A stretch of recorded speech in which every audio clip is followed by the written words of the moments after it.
Peace, love, knowledge, and freedom, and welcome to another episode of the Just Seen podcast. Today, we're going to be switching gears. Today, I'm putting on my woke hat. I'm going to be like woke today. I'm going to be conscious today. Real, higher vibrational and shit. But nah, for real.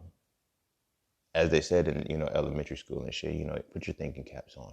Because today, I'm going to be talking about the 12 laws of the universe. The reason why I want to talk about this is because I recently got a question. And the question was, in essence, how do I do what I do? Some people say, well, it's alchemy. I'm like, it is alchemy. But before you can understand alchemy, you need to understand the way the universe works, right? Now, the universe is whatever you choose to see it as, your source, your divine, your whatever the case may be. But the shit's the same. Like, the shit's the same. And it bothers me that a lot of times in religious constructs, they don't teach you that shit. They try to teach you that, it's different or something. So you get caught up in loops of not truly understanding what this information is given to you, right? 12 laws of the universe are laws for a reason. Like, a law is something it's a mandate that is unchangeable. Okay, nothing can change. Now, I'm not talking laws in the sense of the court system and shit. Those shits are changeable, like, after a while. So they're not really laws. They call them laws because they don't want them to be changeable. But a law is something that is unchangeable by the way of repeated trial and error to say, okay, this continually works. It continually has precedence, and it's unchanging. So that's what I'm referring to when I go with the laws, right? So that's what I'm going to be discussing today, 12 laws of the universe, because I feel like everybody should understand and have the ability to access the powers of their higher self. But I also don't want people to be afraid of it because they feel like it's you're crossing into uncharted territory and you're dealing with things that you shouldn't be dealing with. You know what I'm saying? Like, we get so wrapped up in the fear of it all that we think it's a monstrosity to get caught up in this reality. And it's really not. Once you understand the 12 laws of the universe, you play with the world. Like, you have fun in this world. Like, I know a lot of times I have been called childish and shit because people think that, I like to play around a lot. And I don't. It's not that I like to play around a lot. I like to leave my inner child out. I've learned to tap into that too and keep that and mature it. You feel me? So I'm never childish, but I'm definitely childlike. And childish is when you lack the maturity, but childlike is when you have that fear-free ability to live life. You feel what I'm saying? But I have the maturity with it. I just don't have the capacity to limit myself in any way. I believe and I think in many regards like a child. You feel what I'm saying? I don't feel like there's not a damn thing in this world that I can't do. You feel me? And when I put my mind to it and want to do it, I tap into the 12 laws of the universe and I make that shit happen. You know what I'm saying? So I want other people to be able to tap into the 12 laws of the universe and use them shits at their will. That's what they're here for. They're here for us to manipulate them and play with them and have fun in this motherfucker. Like, be a creator. You feel what I'm saying? Be a creator. Not the creator that somebody tells you to be. Don't just be out here living life the way somebody else wants you to live it, but live it according to your purpose. I got a podcast on that purpose, being on the other side of your pain, finding how to get that, and then learning the 12 laws of the universe, manipulating and becoming an alchemist. You feel me? It's really, I ain't gonna say it's rites of passage and shit that you gotta have, but like, you need guidance by somebody who's done it before to show you how to get there. But for the most part, like, that's what you're here for, to have fun in this world, to live. Not just exist, but to live. And to live means you have to have activity and you have to go according to the 12 laws of the universe, right?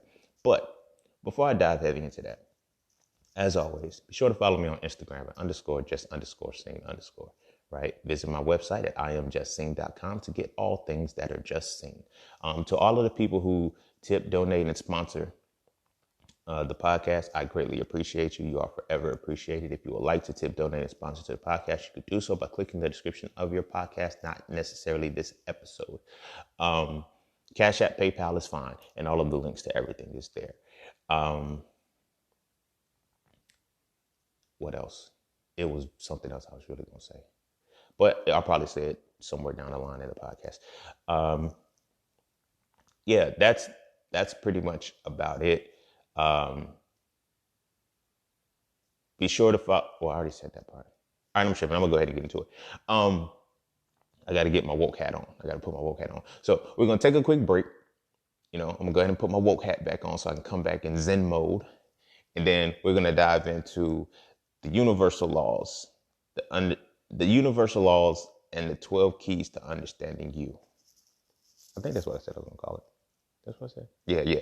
The universal laws, the 12 keys to understanding you.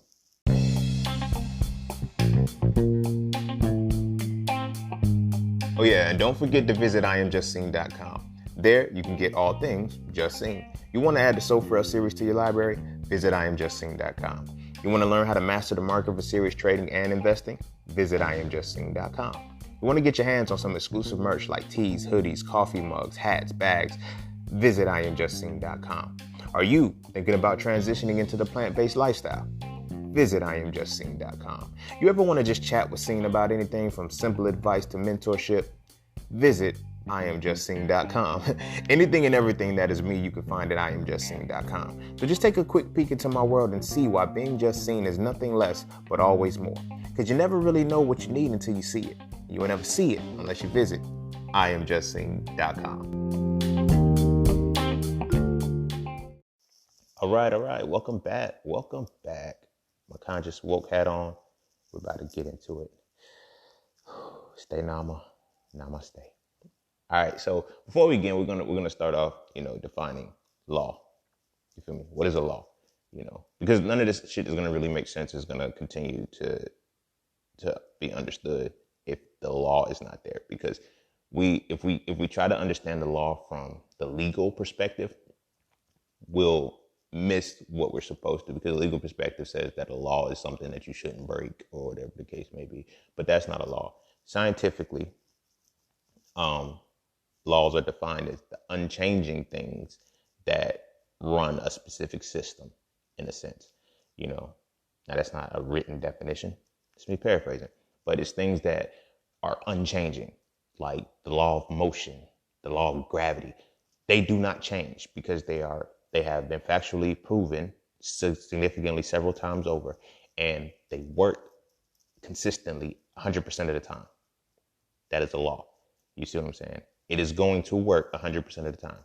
These 12 laws that I'm going to be discussing and going over, they work 100% of the time. Now, you have to understand how they work. Typically what I noticed that everybody's biggest law that they deal with is the law of attraction. There's 11 other laws outside of that. So I get it. People are big on that, and I'm with it. I'm with it 100%. Yes, honor the law of attraction. But the thing about that is that the universe works by not only running off of one law, you have to run all 12, right? So the goal is to understand. You got to understand each one of them, and then you play with them. It's like an outfit. You feel what I'm saying? It's like an outfit, literally. You're getting all of these 12 laws, and now you put them together how you want to. Sometimes you don't need a law to run together with another one, but then sometimes you can use extra laws to enhance the previous one, and it got me to wanting to discuss about this, because everybody talks about the law of attraction and vibration. Those are the two that I hear most often. The law of the law of attraction and the law of vibration. So it is those that are typically what's running. And what I noticed is that a lot of people have solid manifestations. They have solid abundance. Now I asked them, I said, what would you do?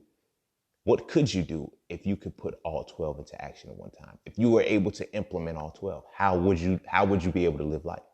Because I noticed that people have they have their abundance, they have their manifestations just off of operating off of 2 laws. I'm going to take 2 off just so I can have the percents and I ain't got to worry about the math. But if there's 10 laws and you're only using 2, that's 20%. You're able to live and function healthily in life, and bring things into fruition just off of 20%. It's going to be a little less than 20% because it's 12, but you get what I'm saying. Imagine if you can put all 100% of those into perspective, all 12 of those, So, but to do that, you first have to understand them. So we're going to discuss them, So the 12 laws of the universe are divine oneness, that's one, vibration, that's two, the law of correspondence is three, the law of attraction is four, the law of inspired action, or the law of action, is five, the law of perpetual transmutation of energy. That's my favorite fucking law. I ain't even gonna lie to you. When I get to that one, I'm gonna break down why that's my favorite law, but that's my favorite law. That's number six. The law of cause and effect, or karma, is number seven.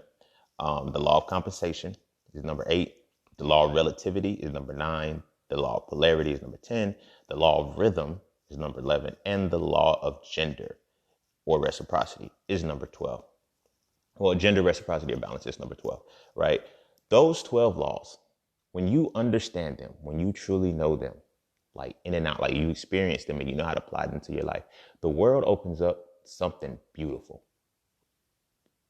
It's almost like breaking shackles. You know what I'm saying? Your limitations break once you understand the 12 laws of the universe, because you understand that, wow, I can do these things. These things are unchanging. These things are going to work in my favor or against me 100% of the time. This is another reason why I wanted to discuss it, because just because you're not using a law, you don't know about it, doesn't mean it's not functioning. It's still working in your life. And these things can work for your betterment or for your detriment. You feel what I'm saying? But in understanding them, you can control whether it's for your betterment or your detriment. Now, what I mean by that is that things are going to happen in life, period. But how are you going to respond to them? You know, my personal perspective is that your response to them is dependent upon the law of understanding the laws of the universe, right? So when you start to do that, you can work in hindsight to say, okay, I remember when this happened.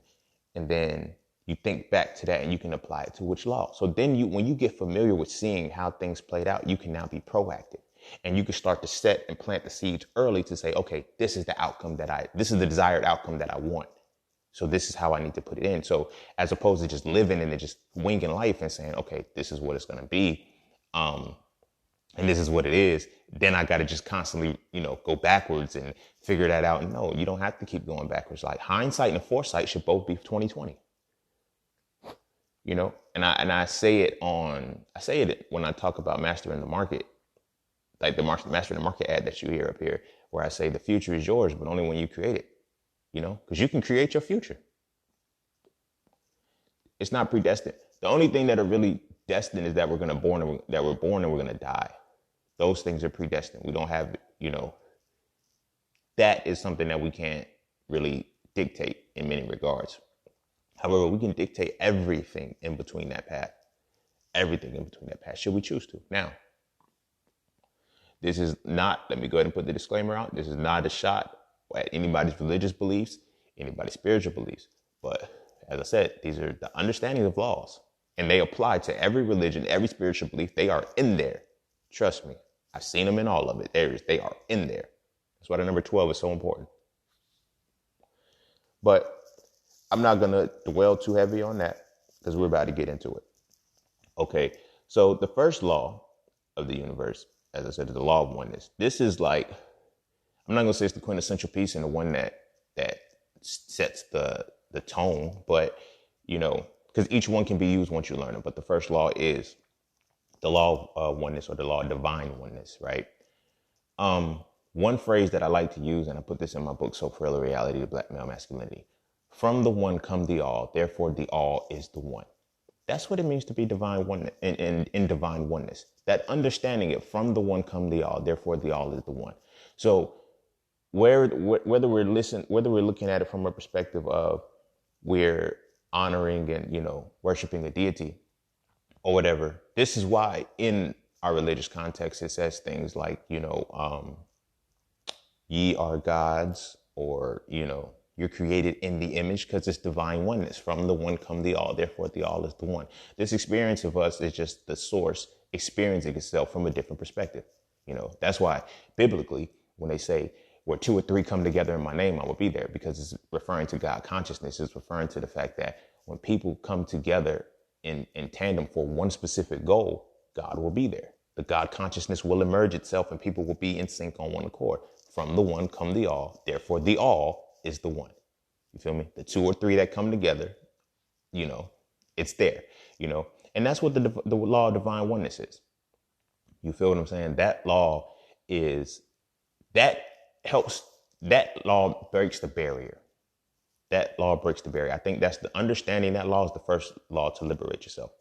Not realizing or accepting that you're not something like this, like the deities or the beings that you honor, you serve, and you worship. They're not above you. They're also not below you. You feel what I'm saying? They are you. They are extensions of you in some way, shape, or form. You have to understand that. It's not like, even when we say, okay, I got to go within and think I'm tapping into something total. No, you're tapping into yourself. You're tapping into yourself. And that's what divine oneness is: to become one with the source, to become one with the creator, to become one with God, become one with Allah, become one with Buddha, become one with Krishna, become one with Jesus, Yeshua, Jehovah. The list goes on. Even Thor, if you want to use him, because he is a Norse god, but whatever. The purpose is that, Thor, Odin, Loki, the purpose is that you have to understand, from the one come the all, therefore the all is the one.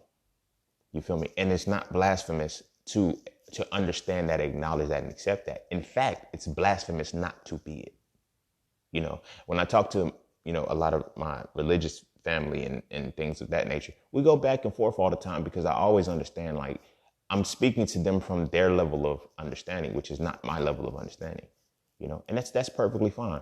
But when I say to them, they'll say, well, I'm a child of deity. They usually say God, but they say I'm a child of the deity. I said, well, when are you going to become an adult? When are you going to grow up? Because the very book that you just got that from, it also says, as a child, I thought as a child. But then when I became a man, I put those childish things away. So if a child of God becomes a man, what does it become?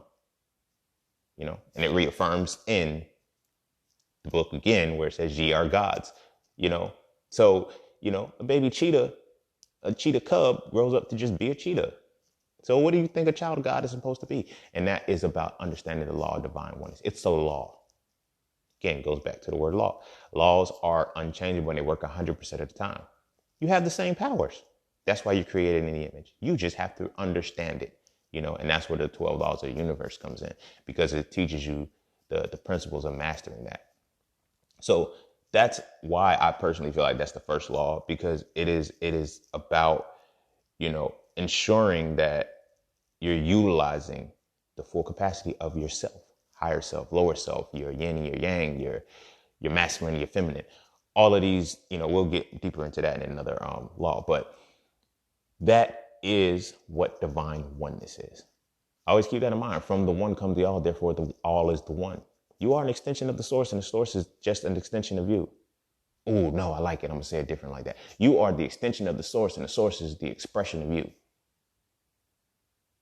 Wait, no. Yeah. No, you are an extension of the source, and the source all right, you are an extension of the source, and the source is expressing itself to you. My bad. I was trying to formulate how I want to say that shit exactly, but that's one of the realities that you have to deal with when it comes to divine oneness. Okay. If you can't take that, it's going to be hard for you to really become a creator in this world and to live the world. Like, that's the quintessential piece. Like, once you can overcome that and you can master that, the rest of these laws become easy, because it's like, oh, I have to understand myself first. The law of divine oneness is what know thyself means. If you've been on social media and you follow the woke conscious section, they'll tell you all the time, know thyself, know thyself. But what does it mean to know thyself? It's to understand the law, the first law of the universe, divine oneness. I am that I am. I am created in the image. I am in the image and the likeness of the deity that I serve. That is divine oneness. I am not its child necessarily. I am not something it has to watch over. I am it, and it is me in a different form. They're not going to teach you that in the church, because they're not going to teach you that in the religion, because it makes you no longer need the religion once you master it. That's the purpose of it. You feel me? It's a path. It's a way to get you to where you have to get. And the ultimate goal is to get to the source and return to the source and understand that it is an extension of you. All right. So once you get and you lock down your understanding of the divine oneness, and understand that within that divine one is from the one come the all, therefore the all is the one. We are connected to everything and anything. So this is why they say God is everywhere. This is why they say the deity is everywhere and in everything, but you were never supposed to fear it.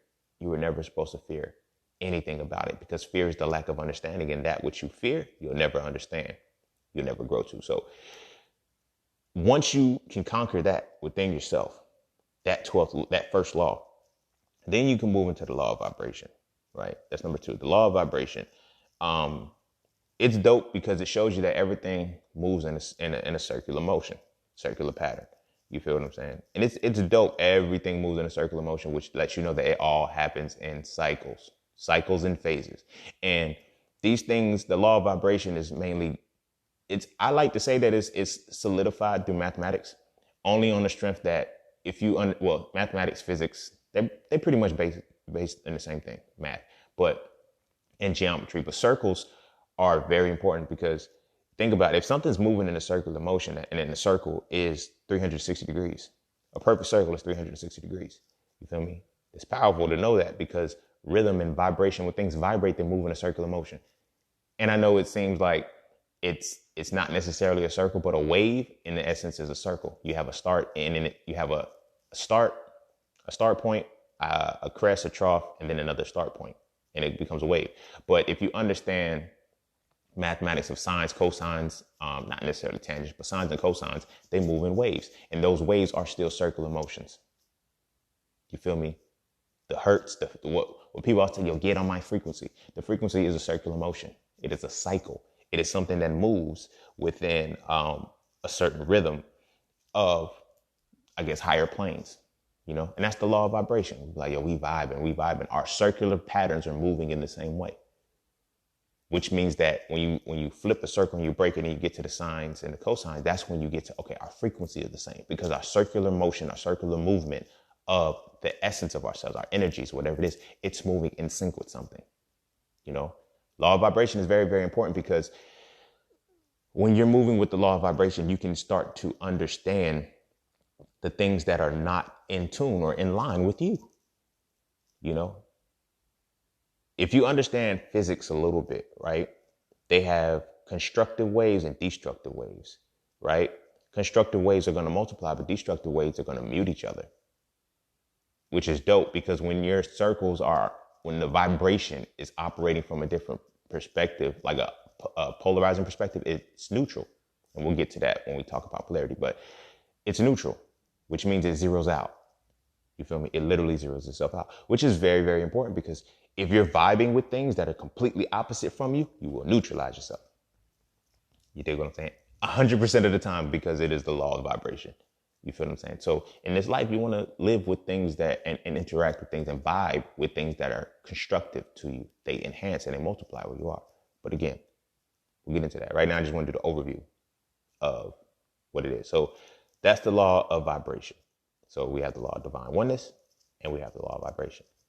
And now and then after that, we go into the law of correspondence. This is the most overly used law, and people don't even know that it's a law. They just quote it. You feel me? They quote it because it sounds good. It came from the ancestors. And the law of correspondence is as above, so below, as within, so without. You dig what I'm saying? Understanding this law is a very, very quintessential piece to understanding yourself. And all of these are quintessential pieces to understand yourself. But the law of correspondence is going to start to show you a lot of what your circumstances bringing you. You feel what I'm saying? As above, so below, as within, so without. We focus a lot on the as above, so below part, because we look up, but that as within, so without, we don't really acknowledge that as much. And I can say that we don't, because the outer manifestation of your world is the inner manifestation of your life. And when you start to understand that, you can start to really pay attention. Like, one of the biggest things that I like to focus on within myself, like, I clean a lot, not on the OCD shit. It's just the way I was raised. But I've learned to understand so well the law of correspondence that it's like, oh shit, when I notice that shit in my space is getting cluttered, I can pay attention. My mind is cluttered too. It's almost a 1-to-1. I'm like, why the fuck am I confused? And then if I look at, like, in my little office that I set up when I'm, doing my ads, when I'm going over my analytics, when I'm doing all these things, when I'm trading, or whatever the case may be, when I'm breaking this stuff down, it's like sometimes I write on a piece of paper, leave it on the desk, and I'll notice that notebooks and shit starts to accumulate. And then I'm looking at screens and I'm just like, why am I so confused? And then I take a break and I stop and I look around. I look around me. I look around my environment that I'm in and I say, oh shit, let me straighten up. Because my outer, the without is manifestation of it's the manifestation of my within. So, you know, I use, like, this example is the most obvious one and the most common one is hoarders. Hoarders are people who we look at their circumstance on the outside and like, oh my gosh, you're so nasty. These people need to clean up. They need to do that. That is an outer manifestation of what is going on the inside of their life. That is the law of correspondence at play. I ain't gonna say at play at work because that motherfucker's working. They ain't playing with them. But, and you notice, like, when you watch the show, if you've ever watched it, when people are throwing that shit away, they break down and they start crying because they have emotional attachments to it, because that is what is within them. And they can't let it go. There's a lot of shit that they can't let go. They don't know how to deal with that. So the law of correspondence, they are in violation to it. And it is now working. It's still working, but now it's working towards their detriment. Because as I said, it connects with as above, so below, as within, so without. You know, so you got to really pay attention to it. So now when I talk about the divine oneness law, it easily apply. You can easily understand correspondence by as above, so below. It's like, oh, okay, I get it. From the one come the all, therefore the all is the one, the source, and then he brings it back down. But as within, so without, that is the earthly side to it. That is the physical side to it. It's like, oh shit, my outer circumstance is a reflection of my inner. Yes, every single time. Every single time. That's why I encourage people not to self-sabotage shit or destroy shit or feel like they don't deserve anything, because that law of correspondence is going to say, okay, that's what you feel within. We're going to make sure it happens without. If you feel like you're not supposed to win, you won't. If you feel like you're not supposed to enjoy life, you won't. If you start to feel these things, the law of correspondence, it has no emotion, it has no feeling. The universe just responds. If you've ever heard me say this, the universe don't give a fuck about what you want. It responds to what you talk about the most or what you think about the most. This is why, because these laws are unchangeable and they have no emotions or feelings. They don't really give a fuck or care, you know, how you feel. It's like, yo, they respond to what you're doing continually. And that's the law of correspondence. You feel what I'm saying? Keep that one in mind too. As above, so below, as within, so without. And pay attention to your circumstances. When you start to look at your space, when it starts to get cluttered, when it starts to get dirty, clean it. When you clean it, it's like it now reverberates back in, because as above, so below, as within, so without. It's also so as without, so within. So when you start to clean that space, then you can start to get the clarity on the inside and shape out what's that. And like, okay, let me touch this up. Let me fix this. Let me get this on point. You feel me? So that's the law of correspondence, right? So now we move into everybody's motherfucking favorite, the law of attraction. The law of attraction, it basically says that, you know, we create things in our lives, you know, by the things that we think, what we feel, our, you know, continued action. So the shit that you're doing on a regular basis is going to bring the shit into your life that fits it. You feel what I'm saying? It's going to bring the shit into your life that fits it. So like I always say, I use this example so much because it's heavily in women. It's prevalent in women. A lot of the women that I know, they keep talking about fuck boys, and yet they keep fucking with fuck boys and don't get it. Law of attraction. We think the law of attraction, it has a limitation to it, to where, oh, the law of attraction is going to be at play only when I want it to be at play. No, it's always at play. It's always working. That's why you have to be in tune with your thoughts. You have to really, really control your thoughts and say what you want. You feel what I'm saying? You have to say what you want and continually do it, because even when you're not in that space of fucking with it from that perspective, you're still going to have the effects of it. You feel what I'm saying? So like, I get consciously, I know women will say, well, I want this type of man. I want this type of man. And, you know, I want a man that's going to cater to me and do this. Like, they'll say that one time and they'll think about 100 fuck boys that played them over. I ain't going to say they've been with 100 fuck boys, but what I mean is that their mindset is always on fuck boys. They go and they repost the shit from Instagram and social media and their stories, and they put the caption on the shit and they reaffirm it. Yes, because these fuck boys are this, these fuck boys are that. Guess what you're going to keep dealing with? Fuck boys. Fuck boys. I even use myself as an example. When I was like, I think I was 22 or 23 when the song came out. And I say this in every podcast, almost, in a lot of podcasts, it's problems. I love bad bitches. That's my problem. Yeah, like the fuck, I had a fucking problem. Yeah, like that was one of my favorite songs, but it was a damn near affirmation of the law of attraction. All I attracted was bad bitches. Now, what comes with a bad bitch? All of the shit, the bad, like it's on surface, it seems cool, but in the reality of it all, in the grand scheme of things, you get everything that comes with it because that's the law of attraction. You feel what I'm saying? And the law of attraction is always at play. Why? Because you're always thinking, you're always feeling, and you're always doing. You feel what I'm saying? Whether you're conscious of what you're feeling, thinking, and doing, you're always doing those things. So now you have to get into a point that if you want the law of attraction to work in your favor, you have to be conscious and intentional of the things that you think about, the things that you do, and the things that you feel. You feel me? That's why it's very, very important to tap into your emotions. You know, that's why I did the episode on chakras, breaking the 7 seals. It's specifically the sacral chakra. That is where your feelings sit. You feel what I'm saying? That is where your feelings sit. And understanding the law of attraction through that, it's like, yo, if I don't want that shit in my life, I can't think about it. I ain't gonna say think about it. I ain't gonna say dwell on it, because they come into your mind. You feel what I'm saying? When it's like when people, I've noticed this shit, like when people say, yo, I want to do X, Y, and Z, they meet me. And they don't even know that shit. Like I've put myself in a position to where like I've learned so many different things in this world, and like abundantly. And you know, and I noticed that whenever somebody comes to me, they're like, yo, I want to learn how to do this. Case in point, one of my travelers and shit, because I don't like calling my social media people followers. Anybody following me, they walking with me. But one of my travelers, she heard one of my podcast episodes, and it was like, bam. It's almost like what she was looking for, I provided, showed her. And it's like the law of attraction played is beauty. You feel me? So much so that I was able to show her something, you know, regarding a thing that she was looking for as far as like advertising. You know what I mean? And it worked out. You feel me? Because it was something that, you know, she simultaneously wanted, and something that I was like, okay, it's about time for me to start teaching this now. So I dropped the podcast episode, and it's like, as I'm getting ready to perform, it's like, it works hand in hand, because now I need to refine that and go into say, hey, I need to start teaching this, but I need someone that I could teach it to that's going to be able to get it, you know. And this was something that she wanted to learn. And you see how the law of attraction played as beauty? It's fucking dope. But I'm not going to dive too that deep in that, because I want to get through all of them. All right. So that's the law of attraction, right?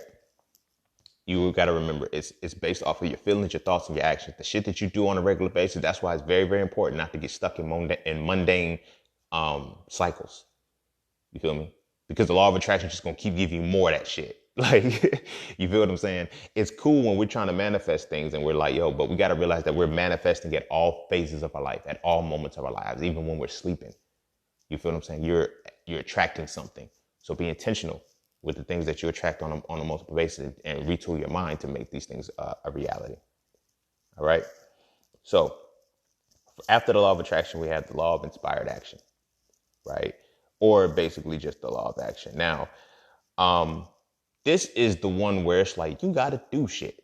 Now, the law of attraction is basically all the things that we do on a regular basis, but inspired action is when you intentionally do things. Like, I see a lot of people talk about, you know, oh, we got a full moon, let me do my moon work and shit, and they don't do shit else after that. That inspired action, they violate the fuck out of that law.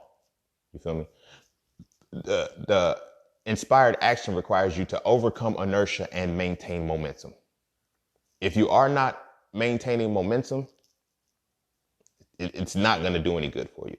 You feel what I'm saying? The law of inspired action is the snowball effect at play. You dig what I'm saying? And it also honors Fibonacci sequence of shit, like how it keeps spiraling up and going bigger and shit. But it mainly focuses on like the snowball effect. You dig what I'm saying? So, but you have to overcome inertia. A snowball, you can start with a little small pebble, but it needs a heavy force to keep it pushing before it can be moved and stay in motion by itself. You dig what I'm saying? So the inspired action are the things that you do on a regular basis, but you have to now infuse intentional doing with them. So it has an extension to the law of attraction, but it's its own separate entity, because it is its own thing. Either you're doing it or you're not. And if you're not doing it, that law is gonna affect you for your detriment. If you are doing it, that law is gonna affect you for your betterment. It's that simple. You feel what I'm saying? It's that simple. It's not much that you really have to think about heavily on or try to compute. If you're either you're doing it or you're not. You just do it or you just don't. Either you do or don't, will or won't. But you got to live with the consequences that come of the delay of what it is. You know what I'm saying? So the law of inspired action, it also goes hand in hand with opportunities, quote unquote, opportunities knocking at you. That opportunity never knocks, right? And the opportunity never knocks. It's created and it's brought to you. You feel what I'm saying? You go to opportunities too. It's like this. When you're using, let's say, the law of attraction, I'm not going to compound them just yet. Fuck it, I'm already talking about it. All right, when you're utilizing the law of attraction with the law of inspired action, you'll never miss an opportunity.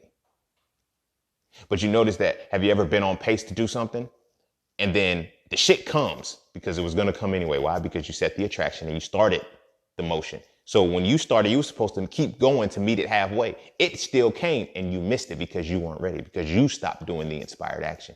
I got tired. I got this. Now, if that's the case, cool. You got to deal with that. You got to deal with the moments in which, sometimes you don't feel like doing it. I have those moments, but you got to deal with the consequences of, damn, I missed the damn opportunity, because you were supposed to keep moving the same space the opportunity was moving in. You feel me? That's the law of inspired action, right? If you are not utilizing the law of inspired action, the rest of these laws, they are pointless. You feel me? They are pointless because you have to be a doer. You have to be a doer. All right. And if that's what bags your groceries you want to do sporadically, guess how you can get your opportunities? Sporadically. You're going to have those moments where you feel like, oh, these things align. I was blessed. It was given to me. And when you start to bank on that you just have to wait until something comes in and, be patient.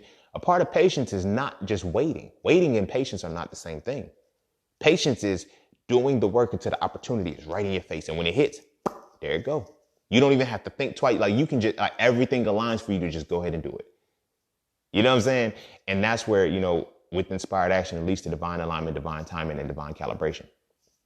You feel me? You put in the work and then it's just like, it's like you think, oh, this shit just fell into my lap. No, you walked into it. Give yourself some credit. Pat yourself on the back because you did the work to walk into it. And when it was there, you were ready. Sometimes you can put in inspired action. You can put it in so well that you just sit back waiting for the opportunity to come. Sometimes you can meet the opportunities like, bam, it happened perfectly. It's like, I met it right there. Sometimes you can move faster than an opportunity. You feel me? Sometimes you'll move slower than an opportunity. You'll miss it. Sometimes you'll move faster than an opportunity. Then now you just got to chill.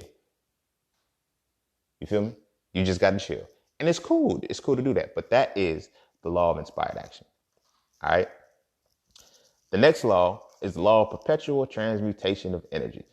Now, I'm going to tell you why this is my favorite motherfucking law. Like, I use this law so much. If you follow me on Instagram and, you frequent, like, if you see my comments, if you're in my comment section and you see, I don't be going back and forth with people because I'm utilizing this law. You feel me? And I had one of my travelers, I periodically, I will make a post, but my caption will be something different. Like, you got to read it. So it's like, she seen the post and she was like, until I read the caption, I was going to say something that just changed my direction. I know. I transmuted the energy before you even had, I know how to do this. You feel what I'm saying? So the law of transmutation of energy, before I dive into that heavily, is like, so you have the power to change the conditions in your lives. You feel what I'm saying? That's what that law says, that you have the power to change the condition in your life, right? Your higher vibrations are always going to change your lower ones, right? So you have the exact power to change the condition in your life, whatever the condition is. I know we get so wrapped up on changing the big things that we don't really pay attention to the small things. And it's the little things that we continually get good at that make us have the confidence to change the big things. You feel what I'm saying? When people talking stupid in my world, that was one of the first things that I learned how to have the power for. People talking stupid. Like, I'm not going to let you fuck up my space. I'm not going to let you fuck up my energy. And then I learned that by trolling. You feel me? I know it seems like this right here is going to be like some fucked up shit, but I learned this lesson and I practice it through trolling. And because it's so small and it's so finite and it's minute, that I get small wins off of it. So when I got to go and use the law of transmutable energy for bigger shit, I can do it, but I have to practice. You have to practice with the smaller things. You feel what I'm saying? So the law of perpetual transmutation of energy is that when people come to me with negative energy or negativity, I flip that shit. You ain't bringing that shit in my space. Nope. It may be bugs on some of you mugs, but it ain't no bugs on scene. Damn it. So I do that shit because it's like, people will periodically, yo, I disagree with you, or da da da. I'm like, okay, cool. That's fine. That's one of my first neutralizing points. Okay. People hate hearing that shit. When they trying to come at you and they trying to get a rise out of you, and you just say, okay. That shit fucks people up. It pisses them off. But that's transmuting the energy. I'm controlling that shit. You feel me? I'm going to control what the condition of you entering into my life. I didn't come to you. I didn't come into your space and put this. I put this on my space. You came into my shit and then you felt the need to try to, no, you're not redirecting shit around here, buddy. Sistren, it don't matter who you are. You're not redirecting shit. I control that shit. And when I learned how to really master that law and know that it's unchangeable, this shit happens every time I do it. This shit is so fucking beautiful. When people, it's funny because it's like, as a troll, people be trying to troll me. And it's like, yo, I be fucking with them and I be joking about it. Like, yo, I'm the Billy Goat and the troll. I run the whole bridge. Don't play with me. You feel me? So they'll come to me talking crazy and then I flip it back on them and then I fuck with their energy. Like I had a situation where this guy, he called me, I made a post. He said, this sounds real stupid. I was like, I forgot what the post was, but like prior to that, I had made 3 posts in contradiction to that where I was actually, I wasn't being sarcastic.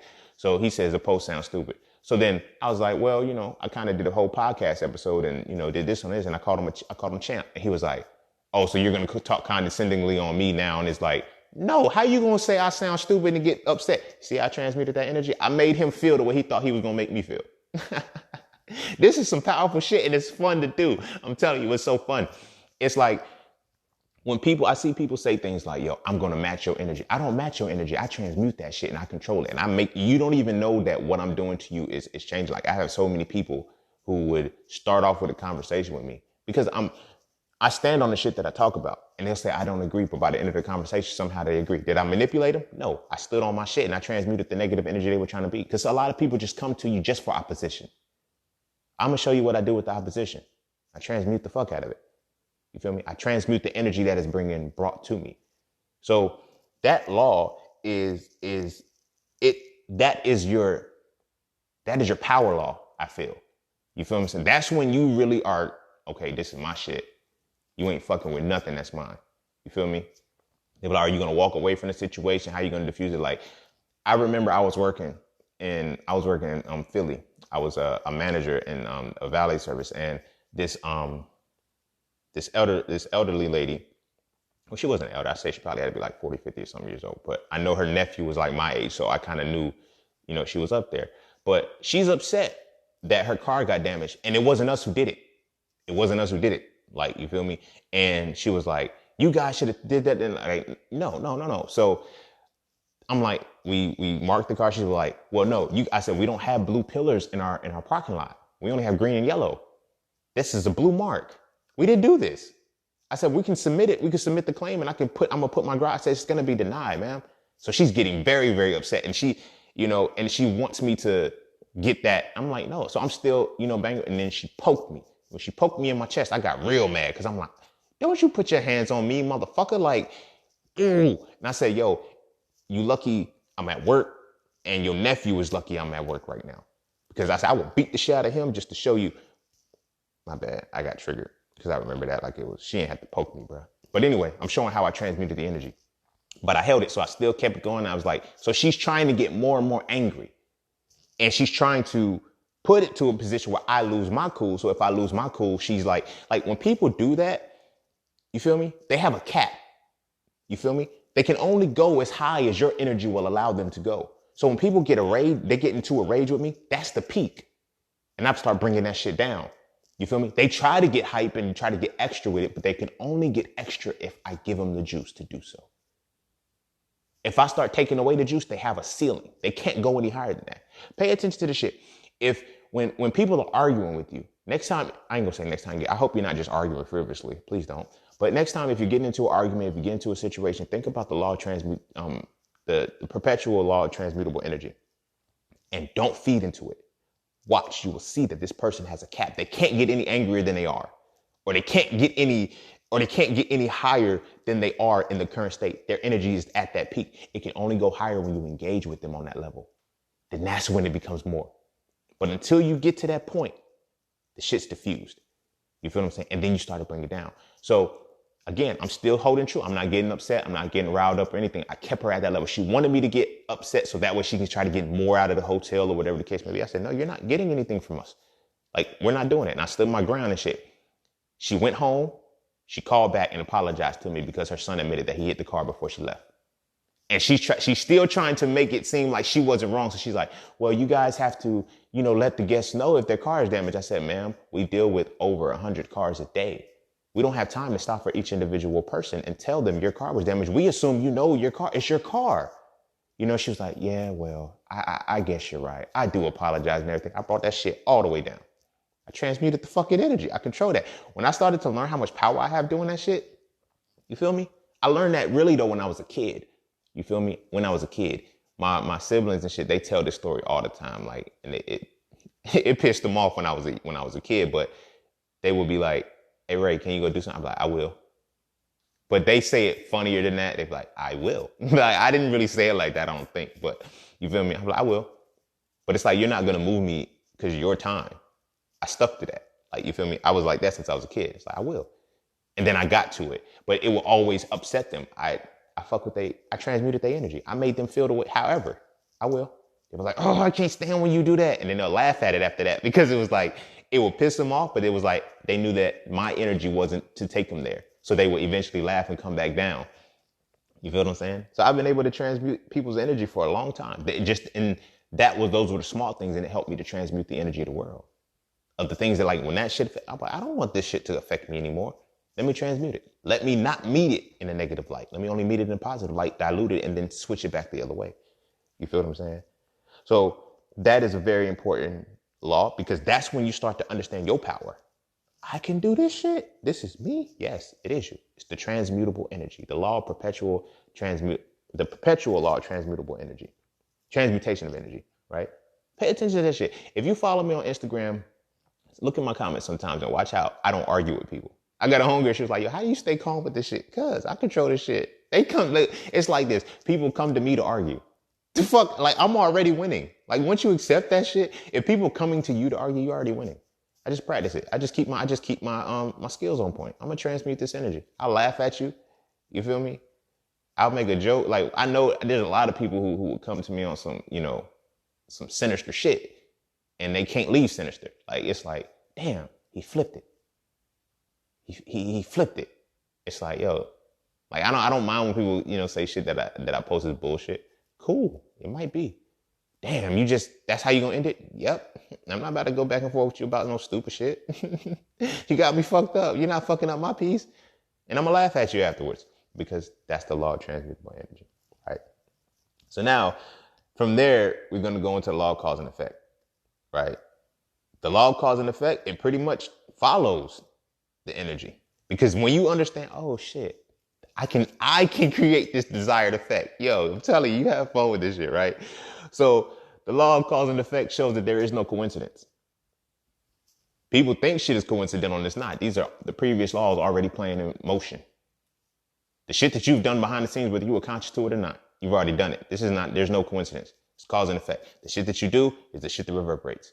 You feel me? Now, this is going to get where it gets crazy, because people are like, well, a lot of the shit that you have, like the traumas and the pains we didn't do to ourselves, that may be true, but the law of cause and effects, as the things apply to us, are different reverberations. You feel what I'm saying? Like breakups, heartaches, different things like that, fucked up relationships, a lot of times, those are just cause and effect at play. You feel what I'm saying? And there's a plethora of things on the backside that you have to understand first too. So when you think, case in point, understanding the law of cause and effect made me understand how I got cheated on and got my heart broken. Did it hurt? Hell the fuck yeah, it still hurt. But I was able to accept my contribution to that, because it wasn't just that relationship. It were the things that led up to that had me put into that relationship. The other things that life circumstances that I was oblivious to. That's why I say you get to a point where when you start to see and know the cause and effect of things, then you're starting to say, oh shit, I don't need to be reactive with this shit. I need to start being proactive. You feel what I'm saying? I got cheated on for the women that I damaged. And I had to feel what I did to them. I said, damn, I did this to all, like, And I said, well, I couldn't have hurt all of them this way. So maybe it's just compounded like this because this is just the cumulative hurt that I inflicted and shit. You feel what I'm saying? No funny shit because it wasn't a funny situation. But I'm speaking on how the law of cause and effect plays itself out. You feel me? Everything you do has an opposite reaction to it, opposite but equal reaction to it, or just a regular reaction to it. But you're going to have an effect of this. You're going to create the effect based off the cause, based off the things that you do. So that's why it's very, very important. That's why I tell women, stop saying fuck boy this, fuck boy that, because the universe is going to put a fuck boy in your life. And what do you think the effect is going to be? Fuck boy shit. That's why these niggas ain't shit. Well, stop saying niggas ain't shit, and they're going to stop giving you ain't shit niggas. It's like, and it's funny because like I was also talking to one of my homies, and well, a big homie. He was like, well, yeah, he made a comment about, you know, how the black Western black women will trap you off and do shit like that. I said, no, they won't. No, they won't, because I understand the law of cause and effect. They don't do that shit to me. Like I don't interact with women who do fucked up devious shit. I don't, because that's not the cause and effect route that I take. You feel what I'm saying? But the problem is, and I always hear good guys like, why do good guys finish last? They don't finish last. They finish in a race they weren't supposed to be in. Bitch, if you can't run a 4-2, don't run in the 4-2 motherfuckers. You feel me? It's that simple. You feel me? The cause and effect. But the good guys be wanting bad bitches. The good guys be wanting the women that are doing, like, you know what I'm saying? They be wanting those women. So it's like when they get those women who are damaged and gonna damage people, they get mad at them. Oh, they fucked me over. They did it. No, you wanted somebody who was prone to do shit like this. You feel what I'm saying? That's the law of cause and effect at play. And again, as I said, universe don't give a fuck what you want. It gives a fuck what you dwell on the most. You feel me? It's a lot of these dudes, oh, I'm an upstanding guy, but I want a bad bitch. No, it don't work. Because now you got to worry about the effect that's going to come with that. You feel what I'm saying? Same shit. You speak so much on this. And that's why I always tell people, pay attention to what you watch and what you listen to. That helps, that fuels your cause and effect. Those things trigger your emotions. Those things trigger your feelings and shit. Like, you feel me? People be like, yo, why can't I find the right relationship? What kind of music do you listen to? Yes, sir. It fits that way. You feel me? It fits that way. You don't hear songs about you wanting, like, you want that shit sporadically, but the shit that you mainly move to that makes you, that guides you, it stimulates your cause and effect. You feel me? When I say these motherfuckers got the game in the bag, they know what the fuck they doing with the music, the movies, and all of this shit. They know they know they're using the 12 laws against people, because when people don't know the 12 laws. But anyway, that's cause and effect. Every action has a reaction to it. You feel me? It has a reaction to it. Now, the power comes in when you turn that reaction into proaction. And before it even has it, you already dictated the effect that's going to happen. So people be like, yo, are you psychic, bro? Like, how do you be saying shit? And now, granted, I am a prophet by connection, but a prophet, don't get me wrong, it's not a mystical being. It's a motherfucker who understands the past, analyzes the present, and predict the future, because shit don't change. Cause and effect. And when you understand the 12 laws, you can become a prophet easily, because you can see, you motherfuckers don't listen. Y'all just gonna repeat this cycle. You feel me? Like I said, things go in circular motion. It's easy, bro. Like, this shit is really easy. It's like we just put so much mysticism on so much shit that it's hard to see. So it's like when you know that every action has a reaction, then you say, okay, bam, let me be proactive to the action I'm about to inflict. And then now my cause and effect changes. I control it. I control good outcomes. You feel what I'm saying? I control good outcomes. So it's like from there you have, after the law of cause and effect, you have the law of compensation, right? The law of compensation. Now, this follows the law of cause and effect, because the effect is what you're compensated for. The law of compensation is blessings and abundance, or it's loss, it's lack, it's what you lose. You feel what I'm saying? It's what you'll lose in life, but you will be compensated accordingly. Whether you are being paid or you're paying out, that is compensation, and you will be compensated for the shit that you do. You feel what I'm saying? This is the quintessential quote of, what is it? You reap what you sow. You feel me? You reap what you sow. It's the law of compensation. You know what I'm saying? Like I said, this shit is hidden in plain sight. They tell you this everywhere, but they try to keep you in one vein so you can't see it applied to everything. You feel me? But the law of compensation is an unchanging law. That what you do, you're gonna be rewarded for it. You're gonna get paid what it's worth. So the work that you're gonna put in is gonna be equally given to you accordingly. If you do devious shit, you're gonna be paid through evil compensation, I guess. You feel what I'm saying? You're gonna get paid. You might have your benefits for the time, but that's why when they be like, yeah, they say in the streets, the only outcome is either you're dead or in jail. That's the compensation you get for living that life. The fuck? Or you snitch. You feel what I'm saying? Like, that's why when people people were like, yo, how you mad at 6ix9ine? I said, I don't fuck with no snitches. That's the code of the streets. You got to be proactive. If you're not going to be a snitch and you know the streets ain't for you, don't get in the motherfuckers. You feel me? That shit, it seems good at first, but it's like, no, the streets ain't for everybody. Part of that compensation is, are you going to snitch or not? Or when those bars close, are you going to do your motherfucking time like a G? You did all this other bullshit like a G. Don't switch up now, because now you're compensated for the shit that you did. You feel what I'm saying? That snitching shit, it doesn't get a pass from me, because that's lack of accountability. You feel me? Oh, but they was fucking his baby mama. That you knew you was fucking with these type of dudes. You knew that the energy that these dudes was with. You knew what they was on. Hell, y'all was probably a clique of dudes picking up girls in clubs and everything, fucking their girlfriends, fucking dudes' girlfriends and shit, sit in the back and all of that. That shit don't change because y'all friends. That's their energy. You feel me? That's their energy. And that's the law of motherfucking compensation. You're compensated accordingly. You feel what I'm saying? So pay attention to the things that you do in life. Pay attention to all of the things that you exhibit, all of the things that you express, because you're going to be compensated for it. When you do deceitful shit, you got to eat that. You know? That's why it's like, I tell people, don't just try to be love and light. You got to be hatred and darkness too.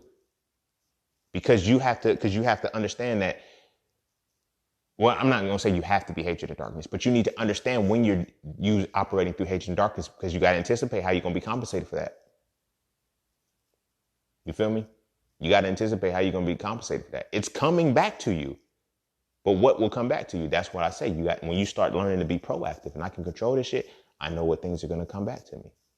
I'm going to put it's input and output. I'm going to put this and this is what's going to come back to me. So when you understand the law of compensation, that you're always like, people think when it comes to the law of compensation, they only want to have it one dimensional. Oh, my blessings and my gifts and all of this shit. I'm getting abundance and all of that. No, the polarity to that is lack. The polarity to that is curses. You feel me? You can do shit to get fucked over too. You feel me? Like, trusting Caucasian people. 400 years, look what the compensation is. Continually to trust.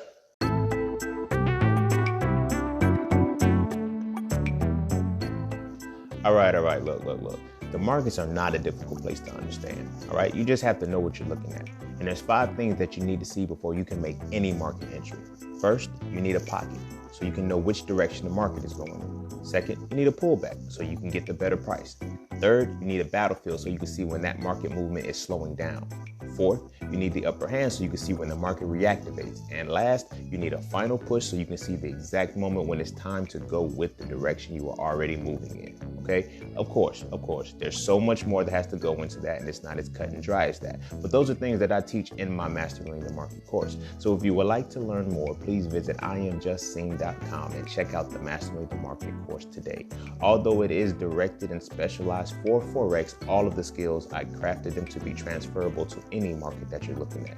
So again, visit IamJustSing.com and check out the Mastering the Market course today if you are truly looking to master the market. Oh yeah, and don't forget, while I still got you, you can use promo code QUARANTINE to save over 90% off of the enrollment of the full price of the course. That is QUARANTINE, QUARANTEEN.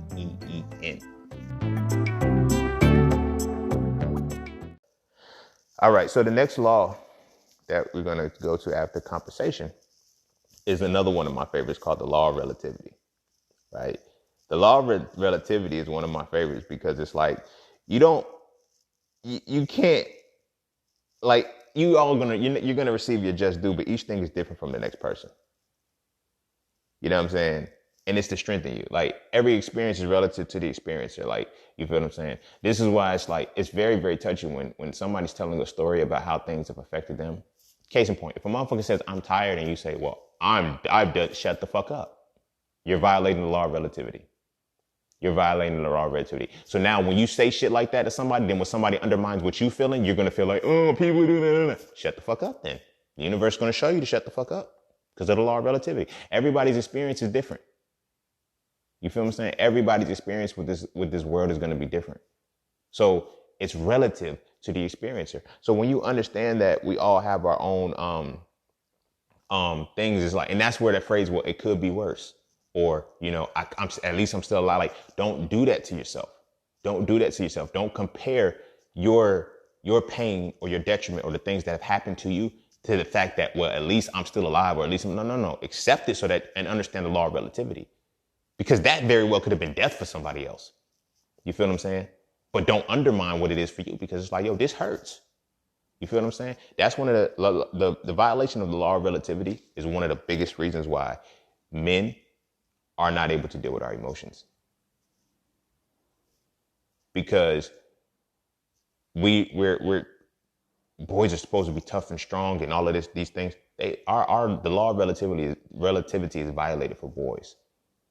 So much so that by violating that law, you're not able to tell. Like understanding this law was how I was able to understand that I can tap into my emotions and be cool. I should tap into my emotions. If I want to cry, I'm gonna cry. If I want to feel, I'm gonna feel. If I want to smile, I'm gonna smile. You feel what I'm saying? But the law of relativity, it fucks us up because we have grown men telling us, oh, nah, you're not hurt. Bitch, you're a grown man. I'm 7. Fuck you. That shit hurt. You dig what I'm saying? Like, and then the relativity goes deeper. Like, I was watching an episode of Martin, and him, Tommy, and Cole were talking about when they cried.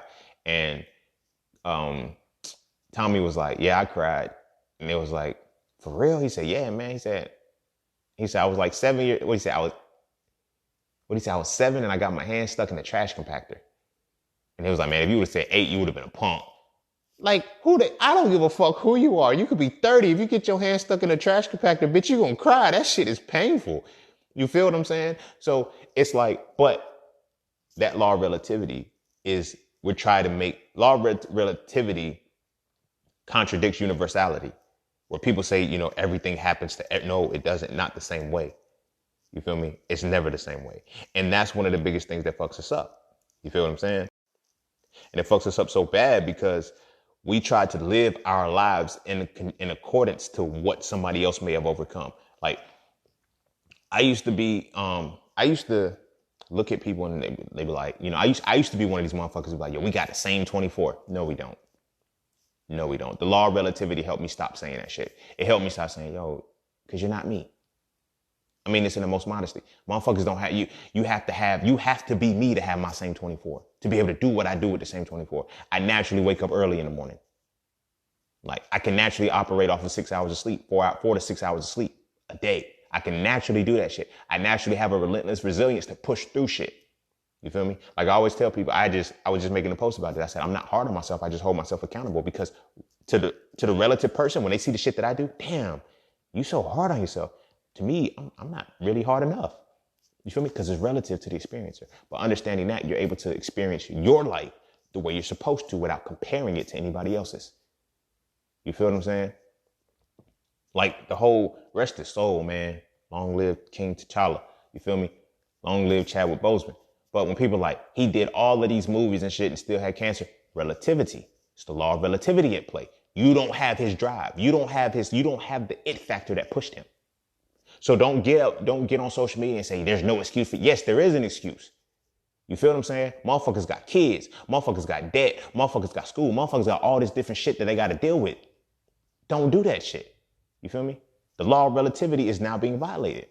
You know, like when the elders say, yeah, when I was in school, I worked a part-time job, that you guys are lazy. You guys just don't have the drive. Because when I was in school, I paid it. Like, motherfucker, we got to work full-time jobs and the tuition rates keep going up and we're not getting jobs that compensate us for it. Fuck you. We ain't lazy, bitch. We overwhelmed. And we need a fucking break because y'all fuck shit up. But the law of relativity, they're looking at, y'all don't even factor in inflation. Y'all don't know shit about shit. Because y'all were able to just function off what you were told. We can't do that shit because we followed what y'all said and it fucked us up. It fucked us up. We had no plans. We had none of that shit. You feel me? A lot of us right now are in student loan debt that we cannot pay back. Motherfuckers have literally paid. I've seen motherfuckers that have literally paid their full amount that they borrowed and they still owe. How? Because of the interest. See, y'all motherfuckers ain't even talking about that shit. All of this shit is still accumulating while we're in school. We keep going back to school to try to avoid shit so we can, well, let me just keep offsetting. Let me keep offsetting because no jobs are hiring me. Let me go get some more experience. This is a game, but it's the law of relativity. You feel me? It's the law of relativity at play. You know what I'm saying? So keep that in mind whenever you're looking at your manifestation, you're looking at what you're trying to get and gain out of life, because you have to understand the law of relativity in that, because within the law of relativity, you can stop comparing yourself to motherfuckers. You feel me? The law of relativity set the tone for me to create Just Sing. You feel me? And do me. You feel me? I don't gotta, that's like when I wrote my book, Hitting the Raw, Living the Raw, Plant-Based Lifestyle for Life. You know, the older generation was like, it's not professional. It's not that. Well, it ain't for you. Like, I don't have, like, this is my shit. So the law of relativity played into it because this is my experience and what I have to give to what I have to, and that's one of the biggest things that we get caught up in when violating the law of relativity. We try to emulate other motherfuckers and we can't. You got to do it yourself. You got to see where you fit within whatever it is that you're trying to do. But we get so wrapped up in just trying to do something, just be successful. Like, you can only be successful when you are successful. Trying to embody someone else's success is not being successful. That was one of my, I was in an MLM. And it wasn't an MLM. They said it was vertical level marketing. It was different. Same shit, bro. But when I was in that shit, I have a problem with conformity. I can't do the same shit everybody else is doing. It's not like I'm an anarchist or no shit like that, but it just don't work for me. It never has. I always find a way to do something better or do something more or add my shit to it. But then when I'm like, I think we should work on, no. This is already set. The fuck you mean it's already set? If you do this every time, like, it gets too easy. If something gets too easy for a person, they can't, there's no point in doing it anymore. You feel me? But that same thing I had to understand. It was a challenge for those people. I never forget it when I actually decided it was time for me to leave that MLM, is because I'm at the back of the class, back of the room. We had one of these little engagement meetings and shit. I was new. Granted, I was new. This dude had probably been in there for good 10, 15 years. But the shit he's talking about at the front, I'm talking about better than him. And as he's going over the information about the product that we were supposed to be selling and whatnot, everybody's looking back at me like, remember you were saying that? Yes, and I'm not at the front of that goddamn room. I'm out. You feel me? I heard this phrase a long time ago, and it applies to the law of relativity for me. It said, if you're the smartest person in the room and you are not teaching, you do not need to be in that room. You dig what I'm saying? This is not me, thinking highly of myself, but I do think highly of myself. This is not an arrogant expression of myself, because I put in the work to be able to feel this way. But when I'm telling you the shit that this top earner is saying, but I'm not the top earner right now, that don't make sense to me. And everybody wants to tell me the shit, well, it takes time, it takes this. No, it shouldn't take time. It's going to take time if I do it your way. But if I'm already at point B, but I'm still standing at point A, that's a problem for me. And nobody's helping me skip through. Nobody wants me to skip. Oh, you got to be patient. No, fuck y'all and fuck that. I'm not doing that shit. Because the law of relativity has to be at play. And if you violate the law of relativity by assuming that you're supposed to be somewhere you're not, you're going to miss a lot of opportunities in life. You're going to fuck up a lot of shit in your life. I'm telling you from experience, because you're waiting for, it's just not my time. It's just not this. Like, I had a homie when I was training him to become a manager. And he was like, man, I just got to be patient. No, you got to keep putting in work, bro. You can't be waiting for them to give you the opportunity. Show them. You feel me? I moved up one of the fastest in that company. Well, I think I was the fastest. I was the fastest in that division. Not in the full company under the umbrella, but in the Philly market, in the Philly division, I moved up the fastest. I became a manager in a year. They was like, wow, how did you? I wanted it. I knew I was going to do it. I told y'all I was going to do it. You feel me? When I retired at 28 years old, motherfuckers didn't believe me. Motherfuckers didn't believe me because of the law of relativity. They were basing that off of themselves. You feel what I'm saying? I know that I wouldn't be ready. I was 25 years old saying that shit. At other 25-year-olds, they knew that they weren't ready. I said, I will be ready by the time that shit happens. When 28 came, it was 2 weeks before my 28th birthday. I turned my 2 weeks notice in. I said, I'm done. I did this shit because the law of relativity was, I knew what I needed to do. You feel me? Stop worrying about, when you understand the law of relativity, you stop worrying about what the fuck other people are doing or what the fuck it takes other people to get certain things. Worry about what the fuck is going to take you to do that shit. You feel me? Excuse the harshness in that one if it hits you too hard. But that's one of the laws that is going to limit a lot of people because they violate. Oh, I can't do this because this person did it. I can't do it. Like, I don't have those limitations. I don't have those limitations to myself. And understanding the law of relativity helped me with that because I used to be, when I was in undergrad, every time I signed up for a new class and I would tell my mom about it, she'd be like, that's going to be a hard class for you. Don't put that on me. You feel me? Dad, that's a heavy course load. You taking this, that, and that. Mom, don't do that. Don't do that. We had these frequent conversations. My mom, she's very intelligent too. You feel what I'm saying? So I get what I'm like, but you got to understand, you're not me. Understand this, Mom. You're not me. So stop saying all of the time, like, yo, these were one of the headbutting moments me and my mom used to have. She'd be like, well, you're not taking the course though. I am. And it came off, a lot of times it came off rude and disrespectful because kids, we're not supposed to talk like that. But that was when, me and my mom, she used to always say, she'd be like, yeah, I remember one time you told me. She said, I never forget it. She said, it makes sense why you wrote so frail. She said, I never forget it. You was like 16 years old. And she was like, it was right after you got your first job. And she was like, you said that you feel like I'm emasculating you. And she was like, I should have known then something like this would come out of you. But she was like, ever since then, you fought to become the man that you are. She said, I just kind of let you be because I didn't want you to feel like I was emasculating you and anything. So these things was like, she felt like I was snatching that out of her hands. So it was like, that's where we bumped hands. She was like, well, I feel like this will come at, you feel like I'm emasculating you or whatever the case may be. So it was, in essence, the law of relativity. You feel what I'm saying? It was the law of relativity. Your experience will never be the same as someone else's. So don't think that it is.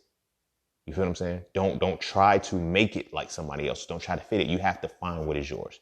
All right. I spent a little bit too much time on the law of relativity, but that was a very important one. Because that is the one I feel, and I'm watching, that's making a lot of people lose or give up too early or not go hard enough or feeling that they're inadequate because they're basing the shit off of another successful motherfucker without understanding that it's relative. Their success is relative. There's different circumstances. You feel what I'm saying? There's significantly different circumstances that are at play within that person. So once you can truly understand the law of relativity, as I said, it's that, basically the series of problems that you face are unique to you. It's relative to the experiencer. It's not the same. You can have the same experience as somebody and experience it a different way. You dig what I'm saying? That's the law of relativity. Stop violating it. Learn it, tap into it, and learn how to use it. The next one, what is it? Law 10? The law of polarity, right? Everything has an opposite. There's literally a polarity to everything else, right? So the law of polarity is how I was able to write so frail and understand. Like, I was just having a conversation with somebody. He didn't agree with the definition that I have for masculinity, the spiritual, mental, and physical embodiment of the essence of analysis and deconstruction. When I tell people that my understanding of masculinity is not the basic level, the carnal level, the level of the shit that we hear all the time, manliness and shit, I'm speaking from the divine universal perspective. And masculinity being the polarity, femininity being the polarity. That's why I broke it down as analysis and deconstruction versus synthesis and construction, because I understand polarities now. When I say I understand polarities, I understand the fuck out of a polarity. So I have to understand that there's an equal and opposite side to everything. Equal and opposite side. And that's why we get the balance. When the divine oneness splits through the various levels, then you get the polarity. You feel me? You get the high and the low. You get the in and out. You get the left and right. You get the up and down. You get the love and hate. You feel what I'm saying? There's literally going to be equal and opposite reaction on everything that's in your face, right? So in understanding that you can either, when you understand the law of polarity, you can dictate which polarity you're going to feel. I was talking about manifestations, right? And I said, when you manifest things, You have to be careful that when you're setting your intentions for the manifestation, you want to be indifferent. You want to walk the line and be stuck in the middle of your polarity. I mean, you want to be on the stuck in the middle of the polarity, right? You don't want to be too excited. You don't want to be too sad, because whatever it is, if you are neutral, that manifestation can come to you at any time, right? However, when you set an intention, right, but your intention is from a certain perspective, you have to be in that same space in order to receive it. People don't know that. A lot of people don't know that part. That is the law of polarity at play. When you're setting your intentions or you're setting something for a manifestation, however you are feeling at that moment, when you're feeling it again, that's when the manifestation is going to be prepared for you, because these are parts of the actions that have been set in motion. The law of action, that's not the law of attraction. The law of attraction has been set while you were feeling in this particular way. So it's going to come to you only when you're feeling that. That's why when I tell people, be indifferent when you're setting intentions and when you're creating your manifestations. Don't have a feeling behind it. I know it's hard, but that comes with mastering your emotions and your feelings, sacral chakra energy. But when you master that shit, you're able to stay neutral in your intentions and your manifestations. So when it comes into this world, things like that are going to happen. Like, I started to pay attention. Like, there was a time when I used to set intentions and shit over the shit that I wanted to do out of survival and out of anxiety and shit like that. And they would never come when I was calm and collected. But once I start getting frantic and shit like that and start wondering what's going to happen, it just suddenly pops up. And I started to realize, oh shit, I'm setting these intentions when I'm anxious. I'm setting these intentions when I'm depressed, when I'm sad. And so guess when they're going to come? When I'm in the energy that I set that intention for. Crazy shit, right? But the universe, it honors the law. It is unchangeable. It's unchangeable. That's why you got to be on point with, if you're going to set intentions and you're going to be positive, if you're going to be one of these positive vibes only motherfuckers, you better be positive vibes only. You feel me? That's why I tell people, y'all better stop with that positive vibes only shit, because you're naturally going to feel negative vibes. You're naturally going to feel that shit. And if you set a positive intention and you happen to be in a cycle, you feel me? Which law was that? Law of vibration? The circular motion, when that cycle comes back and now you're in a negative state, your manifestation, you're going to have to wait until you're back in positive vibes. But if that negative state that you're now in is so fucking heavy, it's so fucking heavy on you that you're unable to shift back to positive, guess what your manifestation is going to do? What it's going to do? It's going to wait for you to get positive again. You feel me? So that's why I'm like, when you're in neutrality with it, it's easier to have it brought back in, because with the neutrality, it doesn't take much effort to get back into a neutral space. However, if I have to get back to the original space that I was in, if I set an intention, I'm positive vibes only, I'm on my highest vibe, and I'm in a negative state, it's going to take me a lot to get back to neutral, then get back up to the positive energy that I was in, and then do it over.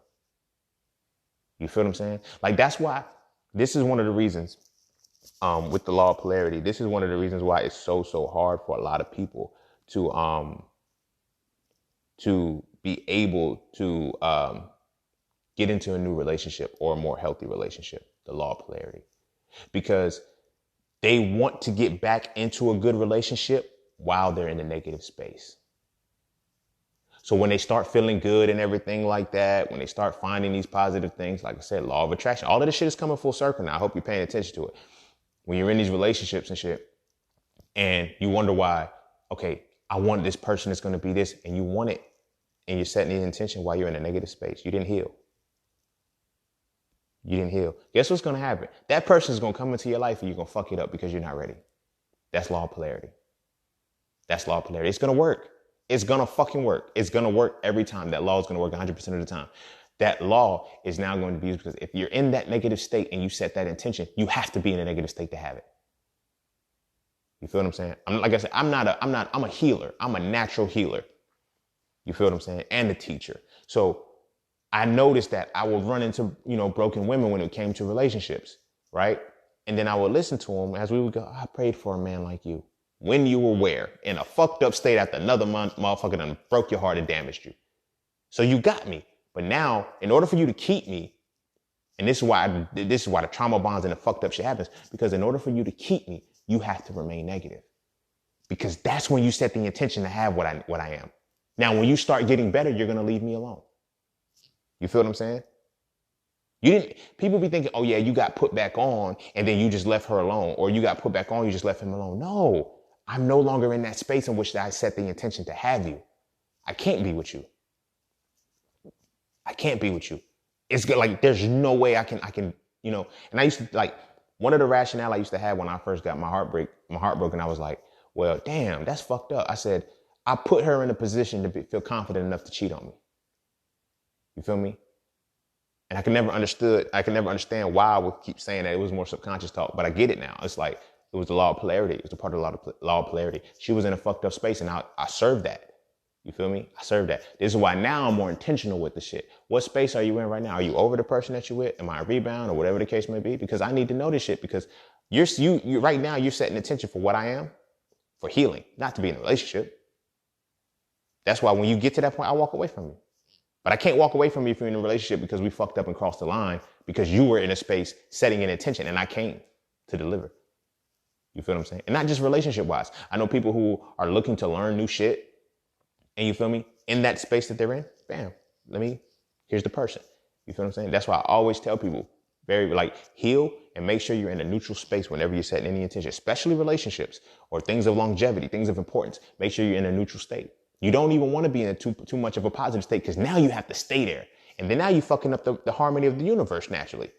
You feel me? Because you're only going to manifest things when they're positive. Like, when I ask people, they're like, yo, how do you stay doing this shit? Like, I never set an intention for any manifestation I want if I'm too happy, or if I'm sad, or if I'm feeling any kind of emotion. I make sure I'm indifferent before I set anything down. When I start writing shit down on paper, I make sure that I meditate, center myself, and then I'm in an indifferent state. I am neutral.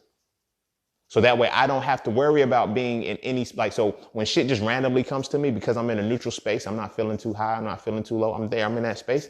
It comes to me, and it comes all the time, because I try to keep myself in that space all the time.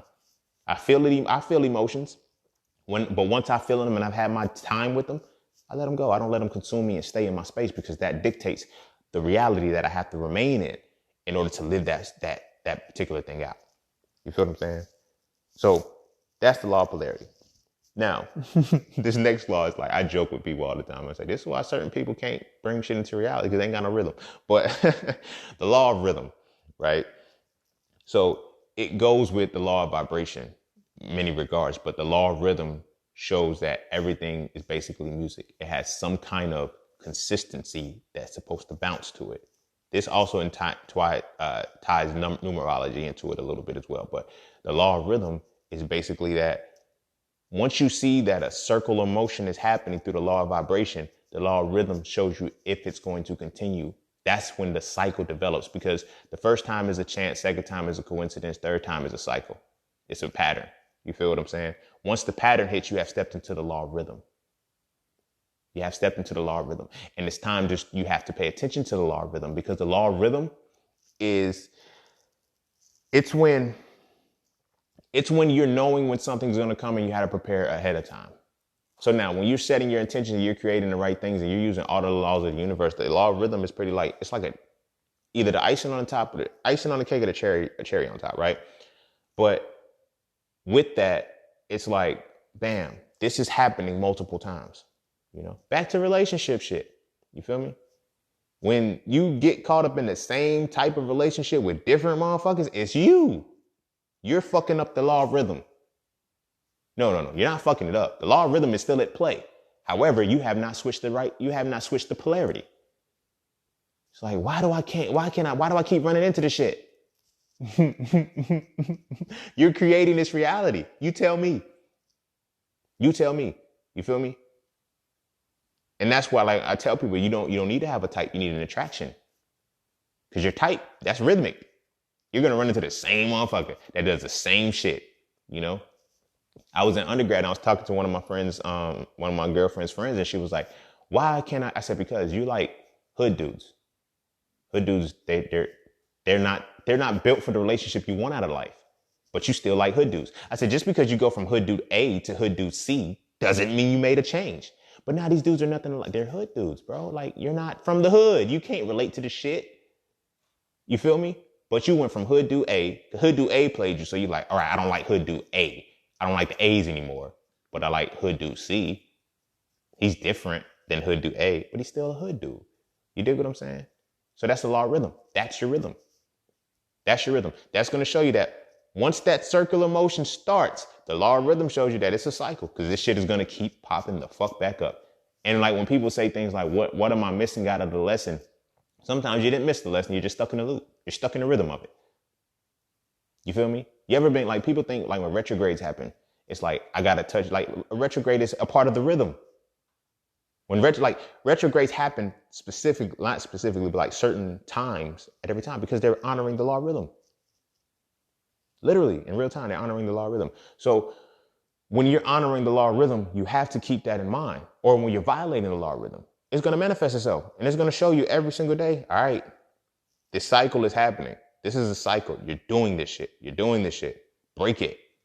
Break the rhythm. You dig what I'm saying? Think about this. As melanated people, I love us so much. I love us to life.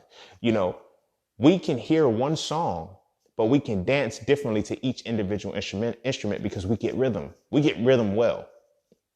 Like, you ever been in a situation where like the first 8 bars of a song, you bob in your head, and then, you know, somehow midway you switch and then the beat cut and then you switch it. And now you're doing a whole different dance to that motherfucker.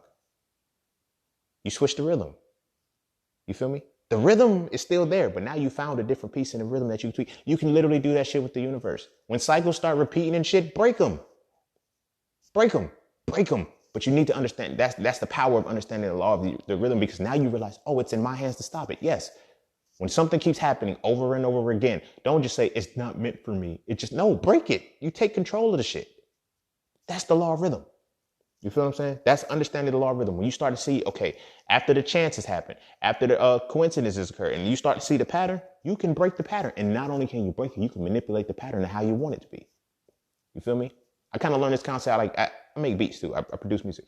But when I make beats, it's like, okay, after a while, I don't like the same beat pattern.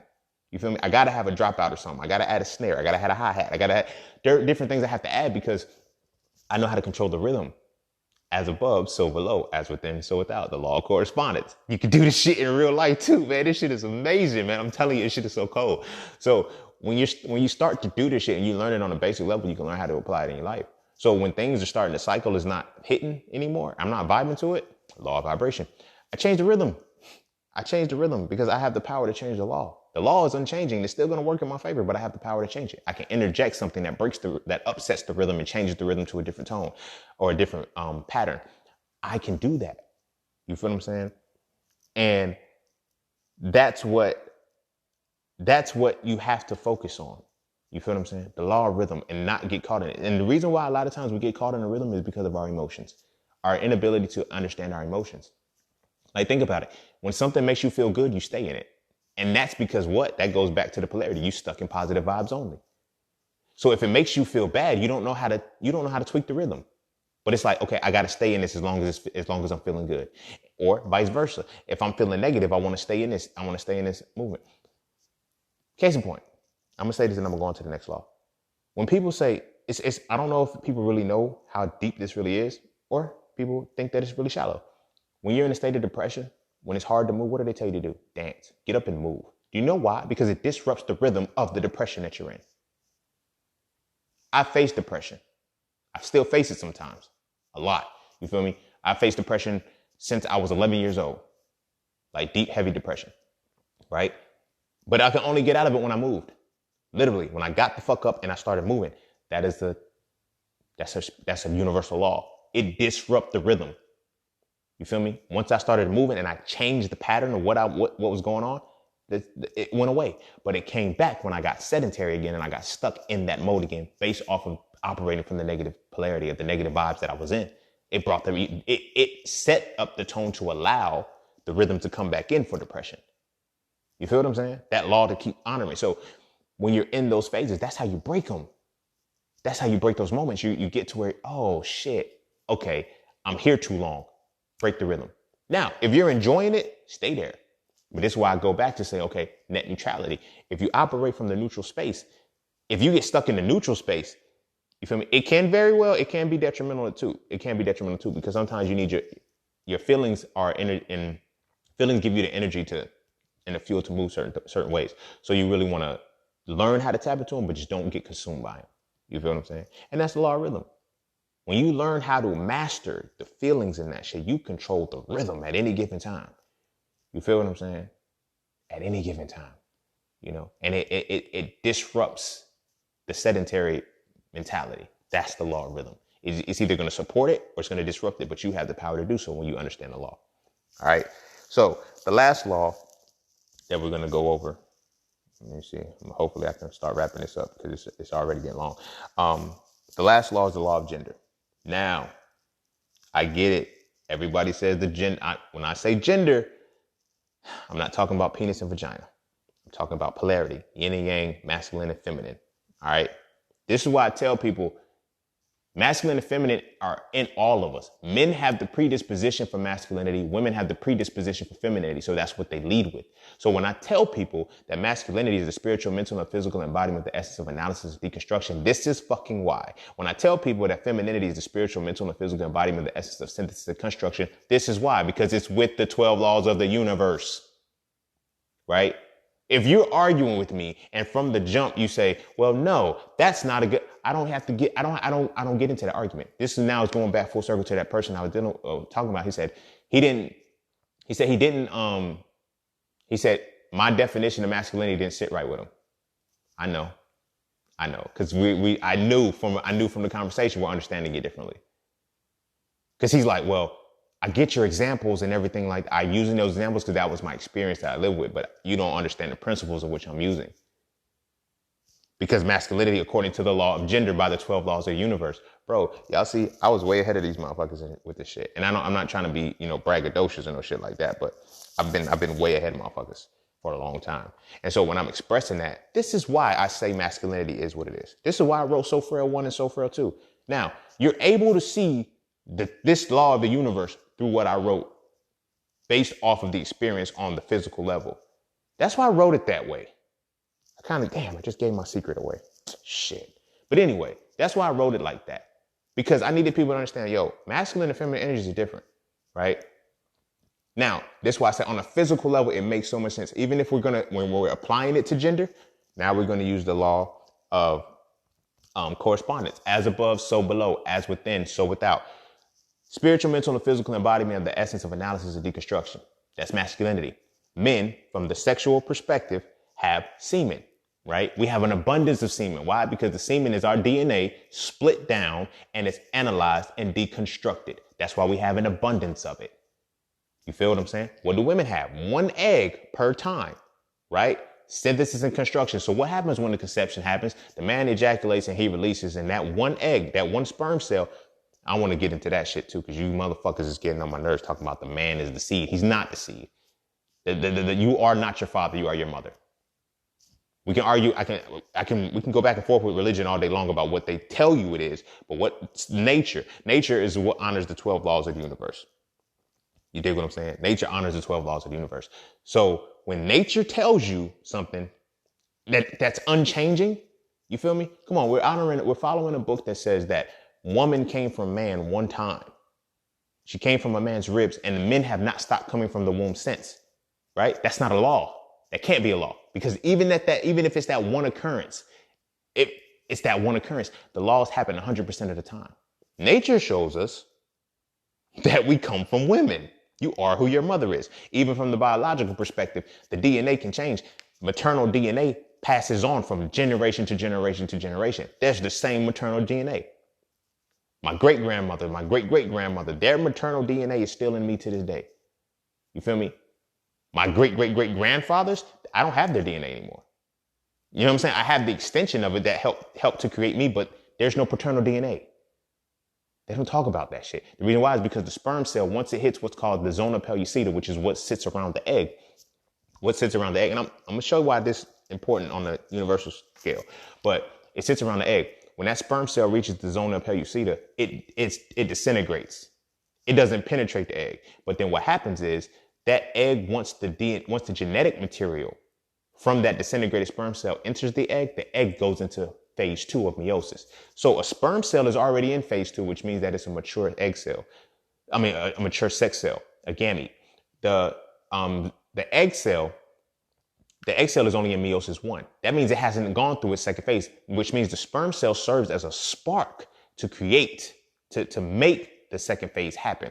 but the egg has not gone through the second phase. So once that second phase is sparked, then it goes through meiosis 2 and turns into a zygote, fetus, egg, baby, and all that other shit. Right? But this is why I say masculinity is the spiritual, mental, and physical embodiment of the essence of analysis and deconstruction. Nature just showed it.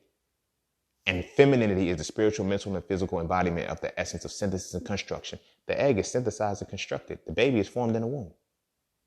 So the man is the sperm cell. His DNA, his genetic makeup is broken down, which creates a sperm cell. The woman's DNA is constructed into one solid egg, and then it's sparked, and then it multiplies. It synthesizes that egg into a form to the being. That's masculine and feminine on the physical aspect. We also have it mentally. We also have it spiritually. And according to the 12 laws of the universe, this is how you have the law of gender, polarity. In this world, everything is going to operate under one of two things. Either it's going to be something that's analyzed and deconstructed, or it's going to be something that is synthesized and constructed. You dig? So now you understand why I say toxic femininity and shit like that, because men are operating from the feminine perspective of synthesis and construction, but they are destroying. That's why it's toxic. You feel me? But again, the point of that I was trying to get back to was, for one, the person is telling me that my definition of masculinity is like, you're looking at definition from only the physical carnal aspect. Do you know how many levels I have gone up beyond that? That's why I define it that way. Because now we go to the 12 laws of the universe, which is what? The law of gender. That is the last law. And the law of gender is masculine, feminine, yin and yang. No matter what the balance is, no matter what the harmony is, one of two things are going to happen. One of the polarities is going to be to analyze and deconstruct something. The other polarity is going to be to synthesize and construct something. Think about anything in this world when the two things come together. One thing has broken down something, broken down the information, and then the other thing has built it up. Another important point that follows the principle of gender is Legos. Legos, USB ports, everything operates from this. You have one side going in and another side, one side giving, one side receiving. One side breaking shit down, one side building shit up. That's masculine and feminine. You feel me? So when I say this is why men are predisposed to it, and I tell people, I got into an argument with somebody who was telling me, well, men feel like, no, I have never once said men don't feel. I have never once said women don't think. I said that because of the natural inclination to the way the law plays out and men being predisposed, men think before we feel. Women feel before we think, because that gives us the yin and yang. It gives us the ability to fuse within one another. You feel what I'm saying? It gives us the ability to infuse within one another. What people now have defined as masculinity, which is not, is manliness. You feel me? What people have defined as femininity, which is not, is womanliness. So when I say a man is being feminine, first thing he thinks of is I'm calling him gay. Nope, you're left behind, buddy. I'm way out of the league for that right now. I'm speaking from the universal perspective. You feel what I'm saying? When I say a woman is acting like a man, I'm not saying you're all burly and, you know what I'm saying? No, that's not what I'm saying. I'm saying you have more analytical abilities. You're trying, and women, they'll tell me this shit and not even know they're telling me this shit. They'll be like, well, I try not to let my emotions show or anything like that. Also, you try to think more and try to not feel more, which means you're trying to be masculine. I'm not calling you manly. That's where the clash comes in, because two masculine energies can't go together. Two feminine energies can't go together. You feel me? Where I think, you feel. That's why I tell people intelligence balances with intuition. If there is no intelligence, your intuition is insecurity. I don't give a fuck. If you don't have the intelligence behind what you feel about, you're insecure. It creates an insecurity. You feel me? This is why y'all be looking through the comments trying to piece things together. If I put two and two together, make one, you still be wronger than a motherfucker. You feel me? Because you think it's intuition when it's really insecurity, because it feels the same. But the missing piece is that when it lacks intelligence. You feel me? Same side off the other side. If intelligence without intuition is ignorance. I'm gonna say that again. Intelligence without intuition is ignorance. You be thinking, if you don't have the intuition to feel through what you're thinking about, you're gonna be ignorant to the higher aspects you can go. You feel me? And that is the law of gender. That is the law of gender. You dig what I'm saying? The universal law of gender is to talk about the masculine and feminine from the essences of universality. It is not from the perspective of just penis and vagina. If that's the shit that you want when you hear me talk about masculinity, I'm going to leave you behind every time. You feel me? This is why I just wrote the book and I don't talk about the shit no more. Because I know that there's levels to this understanding of where I'm at with the shit. Because this is a part of the universal law that I'm giving to you. You feel what I'm saying? But anyway, now we reach the 12th law, which is the law of gender, right? Now we're going to bring it back. Now we go from the law of divine oneness to the law of divine gender. The law of divine oneness to gender. Do you not see how you go from the one split down all the way to the bottom through the laws in between, and you get two, and then you unite those two, which is masculine and feminine. When they come back together, what do they create? The divine oneness. These are the 12 laws of the universe at play right now. That's it. Each of these laws, when you start to overlap them and unite them in one, this is where you at. You feel me? So now when we study the ancient iconographies and things like that, like Heru and Ra, I love that one so much because that shows, okay, Heru had to go through a journey to become Ra, then only to realize that him and Ra are the same person. Why? Jesus and God did the same thing. You feel me? They didn't necessarily do it with Muhammad and Allah, but it's in essence, he's the prophet that you have to go through in essence to get back to Allah, and vice versa. Like Allah was the divine message. Allah gave Muhammad the divine message. 12 laws, bro. 12 laws of the universe. They're in each and every individual person. They're in each and every function of the universe. Once you learn them and you master them, this is how life plays out. This is how the reality works. And when you can truly get to it, then you practice alchemy. These are the codes for alchemy. You feel what I'm saying? Everybody's like, yo, I'm gonna be an alchemist, and they be fucking up with the 12 laws of the universe. No, that's not how alchemy works. I know we read the book, The Alchemist, and we start talking about how he manipulated the physical aspect when he was, if you pay attention, that's one of the quintessential pieces. I don't remember the exact verbiage that he was using because it's been a long time since I read that book, but it's like, he's like, I want to control the wind. But it's like when he was sitting in the sand, it was like he had to use the wind to affect the sand, then affecting the sand. Like everything started, like, do you see how that actually plays out? The alchemist, you have to use the law of attraction with the law of vibration, with the law of polarity, with the law of rhythm, with the law of divine oneness, with the law of transmutable energy. You have to use all of these at once. And then you don't have to use them at once, but you can use them in sections. You can run 5 and create a manifestation. You decide, okay, this manifestation only needs 4. You feel me? But you have to continually do those things. You dig what I'm saying? Like, I know it gets a little crazy, but like, I feel like having this conversation because a lot of people have asked me, like, how do you just not quit? How do you just not give up? 12 laws of the universe. It won't deplete you when you know how to use it. You feel me? You are your creator, and the creator is you, and you can play around with this shit, bro. It's written in the stars. Each one of these laws still has a point to it. You feel what I'm saying? Even if you want to understand, like, and they give you these things in epics. They give you these things in Bibles and all of this shit. Like, why do you think it's always something in 12? You feel what I'm saying? It's something, it's the main character and then 12. Jason and the Argonauts. Jesus and the 12 disciples. The sun and the 12 zodiac signs. It's really 13, but the sun and the 12 zodiac sign, which we're going to talk about that for conversation's sake. The reason why that is the case is because the focal point is always going to be you as the person. And the 12 that goes with it are the 12 signs, are the 12 immutable, the 12 universal laws of the universe. Each one of these things has a polarity. It's like, yo, why did you do that shit? Now, when you go back and read the Bible and you see how people fucked up, the 12 disciples did they shit, whatever they did, like, see where they fit with. I ain't gonna tell you which person does which, but see where they fit. Look at the zodiac signs, as above, so below. See what each zodiac sign represents according to, the 12 laws. It's all here. It's all here. The 12 laws of the universe are just the top piece that is like, okay, for you to understand the 12 laws, you got to go with astrology. Okay, cool. That's how it works for you. For you to understand it, you have to go through the Bible. Okay, for you to understand it, you may have to go through this.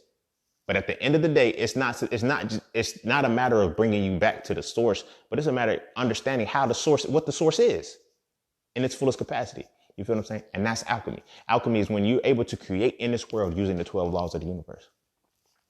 You feel me? So everything that I do, everything that I have created, everything that I decided to express and put into this world is because I have understood these. Once I really started to put them into practice, because I'm not about theory. I'm not about telling people about theory. I'm about telling people about experience. That's why a lot of my podcast episodes, you hear a lot of my stories and shit, because it's like, you're not going to learn. If I can teach you a whole bunch of theory all day long, but if you don't have the experience and you can't actually see what I've done, it's bullshit. You're not going to pay attention to it. You feel what I'm saying? But this is the alchemy that I do. You feel what I'm saying? I actively do this shit every single day. And once you practice it so much, it's like snap of the fingers. People be thinking I got the mighty set. But yo, when did you have time to do that shit? You always have time. Fuck. There's always time. Should you make it? You feel me? Notice that in those 12 laws, there was nothing about time. Did you catch that? There was nothing about time. Because what time develops in as a function of rhythm and vibration, those two laws. You feel me? Rhythm, action, and vibration. I'll put that in there. So time is, I'm going to look at it as a rhythm of, as a combination of the law of action, the law of vibration, and the law of rhythm. When those three are in tune, you get time. Because think about it. Time goes in what? A circular motion. The law of vibration. What did I say? Vibration. What did I just say? I just said vibration, action, and rhythm. Okay, so vibration is the circular motion, right? Time moves in the same cycle. Why? Because it's based off of the sun, it's based off the moon, rise and fall every hour and shit like that. These things move in a circle. You feel me? Rhythm, that the action comes in, or the rhythm comes in because it's like, okay, after the first thing, after the second thing, like now I know what an hour is because every 60 minutes, this what happens in an hour. This is a minute because it's every 60 seconds. Like the rhythm now develops the actual template. Then the action shows you how time passes. If you have inspired action, time passes how you want it to pass. Sometimes, what did Janet Jackson say? Funny how time flies when you're having fun. Your inspired action when it's fun, but when it's not fun, it takes a long time. Fuck a clock. Time is not listed in those because time is a function of three different laws coming together. This shit is dope, man. I'm telling you, like, I have fun with this shit. Like, I geek out over this shit, bro. Cause it's like, this shit is, I love it. I love doing this. So when I put this shit into perspective, when I create something, when I decide I want to write a book, when I decide I want to make a class or some shit like that, I use one of the 12 laws or all of the 12 laws or a connection of 12 laws on how I want them to work. You feel what I'm saying? And I pay attention to them because the universe is literally working off of that. And if the universe is in me, that means I need to be working off of it too. You feel me? Just like the law of correspondence, as above, so below, as within, so without. You feel me? You can't use these laws in isolation. You can't. And that's why I tell people, I don't want you to know it from a theory perspective. I don't want it to be theory based. I want you to know from my experience. Like, I do this shit. Like, I do this shit a lot. Like, a lot. Like, I just have fun now. You feel me? Because I realized I stopped being so hard on myself. I know, ironically, a lot of people think I'm hard on myself, but it's like, it's not. Like, I stopped putting so much pressure on myself when I understood the 12 laws of the universe. I was like, yo, I could really control all of this shit. Everything that I want to create in this world, everything that I want to do it's up to me. You feel what I'm saying? So now when I ask people, they be like, yo, if it's not accordance with the will of God, then it ain't for me. That's for my religious people who say that. Or if the universe doesn't align it, or the universe doesn't give it to me, it's not for me. But you are the reflection of the universe. And when you understand the 12 laws, guess what you can do? You are the will that you're talking about. All you have to do is will yourself to do it. That's why in Soul Frail, when I talked about the soul part, I said soul is the will. The body is action, the mind is thought, the soul is will. And they work in a synergy. They work synergistically to one another.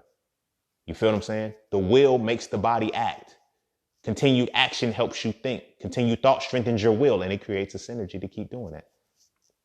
I don't just learn and do the shit that I do just to be an asshole or to stand over people. Yeah, I do talk like, when it comes to knowledge, I have knowledge, the abundance of knowledge that I have because I don't want anybody to have power over me. But the reason why I speak in a way where, it's raw and it's unfiltered and it's all of this shit is because I'm like, I'm not trying to exert my power over you. I just don't want to be powerless to anybody. You feel me? And learning the 12 laws of the universe and actively implementing them, it's what makes shit work for me. You feel what I'm saying? I learned how to because of this, I learned that I needed to tap into my emotions and heal them. I learned all of these things. And that's how I understood, masculinity is going like a motherfucker out this world. People want to debate me and say, people like, well, no, it's because the world is missing femininity. No, feminine energy is here. It's just toxic because men are running the world with it. That's why you're getting wars, calamity, destruction, all of this shit. They're violating the law of gender. Well, they're not violating it because it's in play. It's still working. They're just using the wrong perspective of it, the wrong polarity of it. So let's put those two laws together. You have the law of gender and the law of polarity. When you use the negative polarity and you only operate from the feminine gender, you get destruction. You get wars. You get famine. You get poverty. You get all of these things because this is a form of toxic femininity. Those two laws running in play. You feel what I'm saying? You're fucking up creation. This is why I say when masculinity comes back, understanding this is kind of like foresight in a sense, but just understanding this from understanding these 12 laws. When masculinity, divine masculinity comes back, what's going to happen is it's going to shift the polarity, because these two laws are running concurrent, the polarity and gender. Is going to shift the polarity either to neutrality or back to positivity first. And then if it can shift it back to neutrality, toxic femininity also has to dissipate and masculinity has to start to emerge to neutralize those two. You feel me? Divine masculine has to return. So you really think that the reason why the whole Messiah thing that they're looking for, the Messiah is masculinity, is the masculine essence coming back. And anybody who has that masculine essence, they don't want you to know it.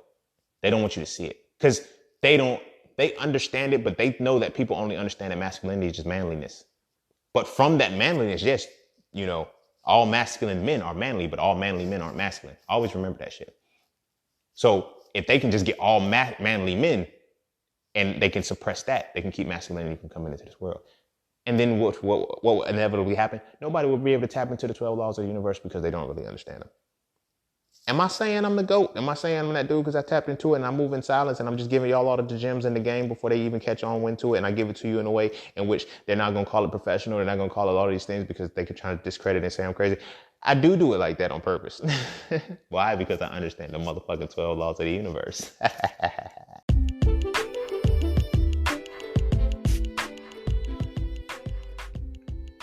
And don't forget to take a moment to go get your exclusive merchandise from Just Scenes merch.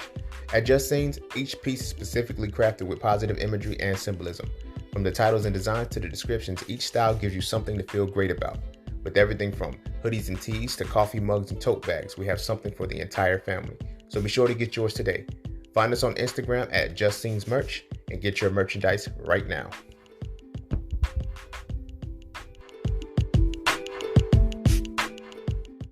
Nah. All right, I'm gonna wrap it up there. I just felt like talking shit at the end. I ain't had to, but I did. But nah, for real though. The 12 laws of the universe, like once you understand them, and they're immutable laws. They're unchanging. They work 100% of the time. I use them 100% of the time. Whenever I decide I want to create something, I just do it. And I figure out which laws go into it. Once you start getting so familiar with it and you can see it, and you don't even need to say, okay, well, this is this law that has to be put in, and this is this law that has to be put in. Nah, you learn to just feel through it. And then you'll know which laws need to be done. Like when it comes to us breaking cycles, we're the generation of breaking cycles and shit. We look at how we're supposed to break cycles. Like, yo, fuck up the rhythm. What's the rhythm? You feel me? People ask me like, why was it so easy for me to transition to the plant-based lifestyle? They was like, well, you just have no. Some things, when you learn how to disrupt the rhythm, it becomes easy because you start something new. You feel what I'm saying? What was the rhythm? All of the elders are on medicines. All of my elders are on medicines. All of them eat this certain shit. All of them like, okay, cool. Stop the rhythm. I'm not telling everybody to go plant-based. If that's, what bad your groceries, do your thing. Ain't got nothing to do with me. Don't make me shit. And what I eat don't make you shit. So those are things that understanding the law of the universe. When people ask me, they be like, yo, how do you break a cycle? Break the rhythm.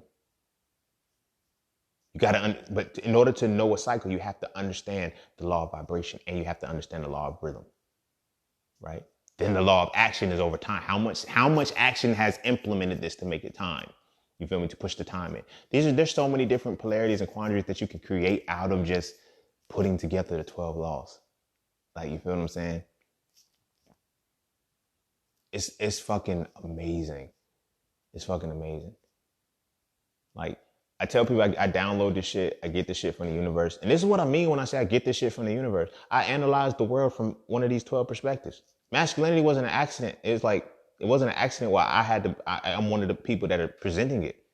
But the level in which I'm presenting it is not what this world is really prepared for yet. That's why people are arguing and not getting it. There's some of y'all who are, as soon as I said it's like, damn, I get it, because you were supposed to. You were already there. There's some people who will never understand it yet. And they will always, I don't They won't understand it because they can't. No matter what I say to them. You feel what I'm saying? Every time I talk about masculinity being predisposed for women, everybody always assumes, oh, you're saying men don't feel. Fuck, did I say men don't feel? No, I didn't. I said men have the predisposition for masculinity. That means we're naturally supposed to lead for it. You feel me? Listen to the subtle talk that we have.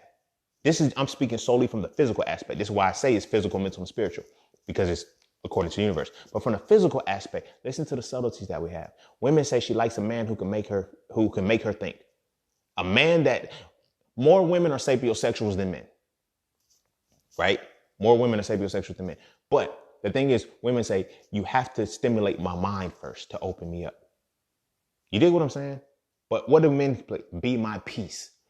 You feel what I'm saying? But when I say, you feel me, men naturally lead with thinking and women naturally lead with feeling, why do we want what they lead with?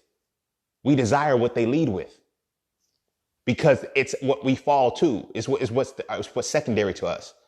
If a woman's predisposition is to feel, therefore she wants a thinker. A man's predisposition is to think, therefore he wants a feeler. Why do you think we want y'all to be our peace?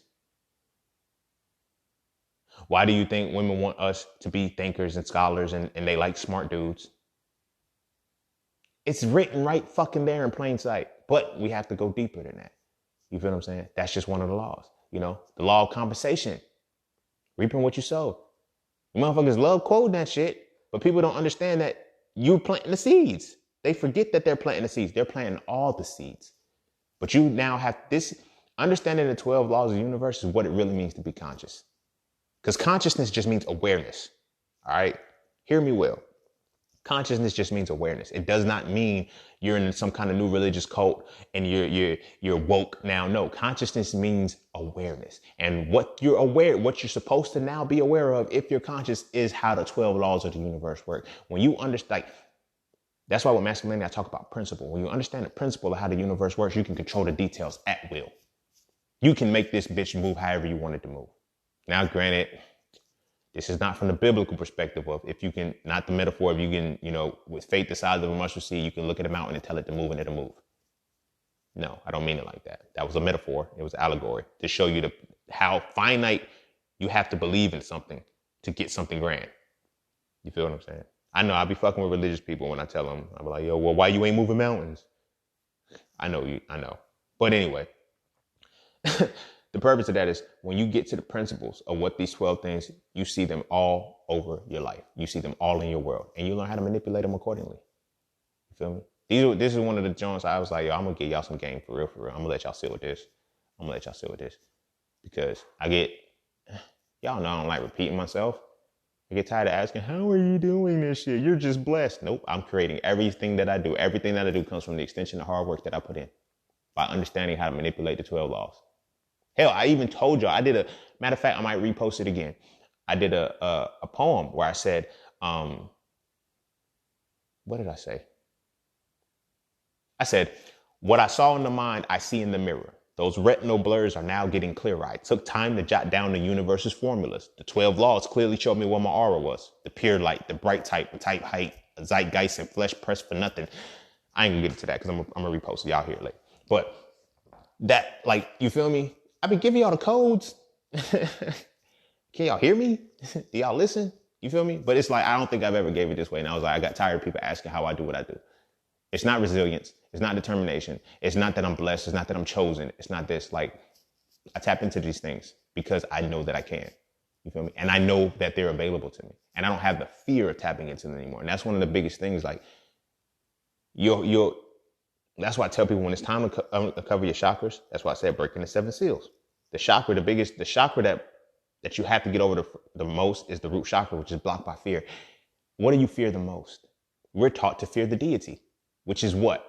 The first law of the universe, the divine oneness.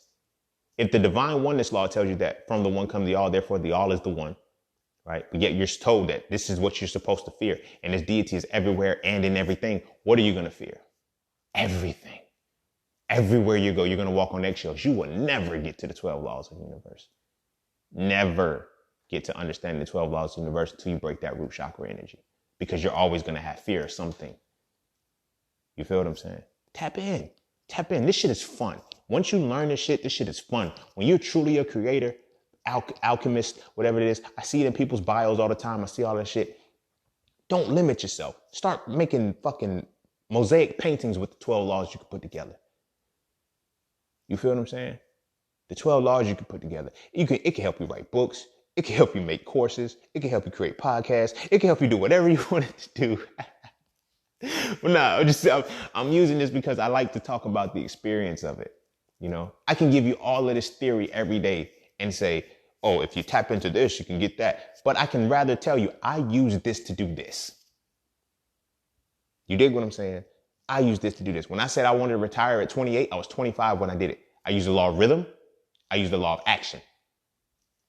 And I used the law of vibration and divine oneness. But mainly those three, the action, vibration, and rhythm. Because I knew what time I needed to have it done. Because I was going off of time. And it was like, okay, I was 2015, 2018, 3 years. Well, no, it was 2016 when I started announcing, because that's when I first started working in a company. I said, I'm retiring at 28. It took me 2 years, right? And I said, okay, I need the rhythm, I need the action, and I need the rhythm, the action, and the vibration. The vibration let me know what I'm going to need to do every day consistently. And I put that into a rhythm. And I did it. I just didn't break it. I never let the rhythm break. And that's what got me to where I wanted to be. You feel what I'm saying? But along those lines, it was like in figuring out the rhythm, how do I make the rhythm better? You feel me? What other things that I had to do in between time? So that's how I created the time stamp that I needed. You know, those individual laws. You feel me? Then in between, I would use the law of compensation, the law of attraction. I knew that in order for me to do this, I need to do certain things. You feel me? Compensation was one of the dopest ones. And that's when I started to understand the law of polarity so much well. I was like, when I used the law of compensation with the law of polarity, it was like, I was rewarded like a motherfucker. I don't think, like, you feel me? I was not just financially, but as far as skills, resources, all these things that I kept acquiring, I was compensated for them. Because I said, I removed the emotion from myself of feeling, hey, I got to do this, or hey, I shouldn't do that. I just did it. No emotion, didn't feel it. I stayed neutral throughout the whole thing, and I was compensated for it. When I said, I need to learn how to invest. Boom, I learned how to invest. I put myself in a position that when it came, the opportunity, I was waiting on a lot of the opportunities that came to me. And I just kind of stepped into them because I was already putting in the work. So by the time I was 28 years old, I ain't gonna hold you though. I was nervous at first. Because I was like, damn, bro. But the moment it hit and I said, you know what? I could turn my notice in.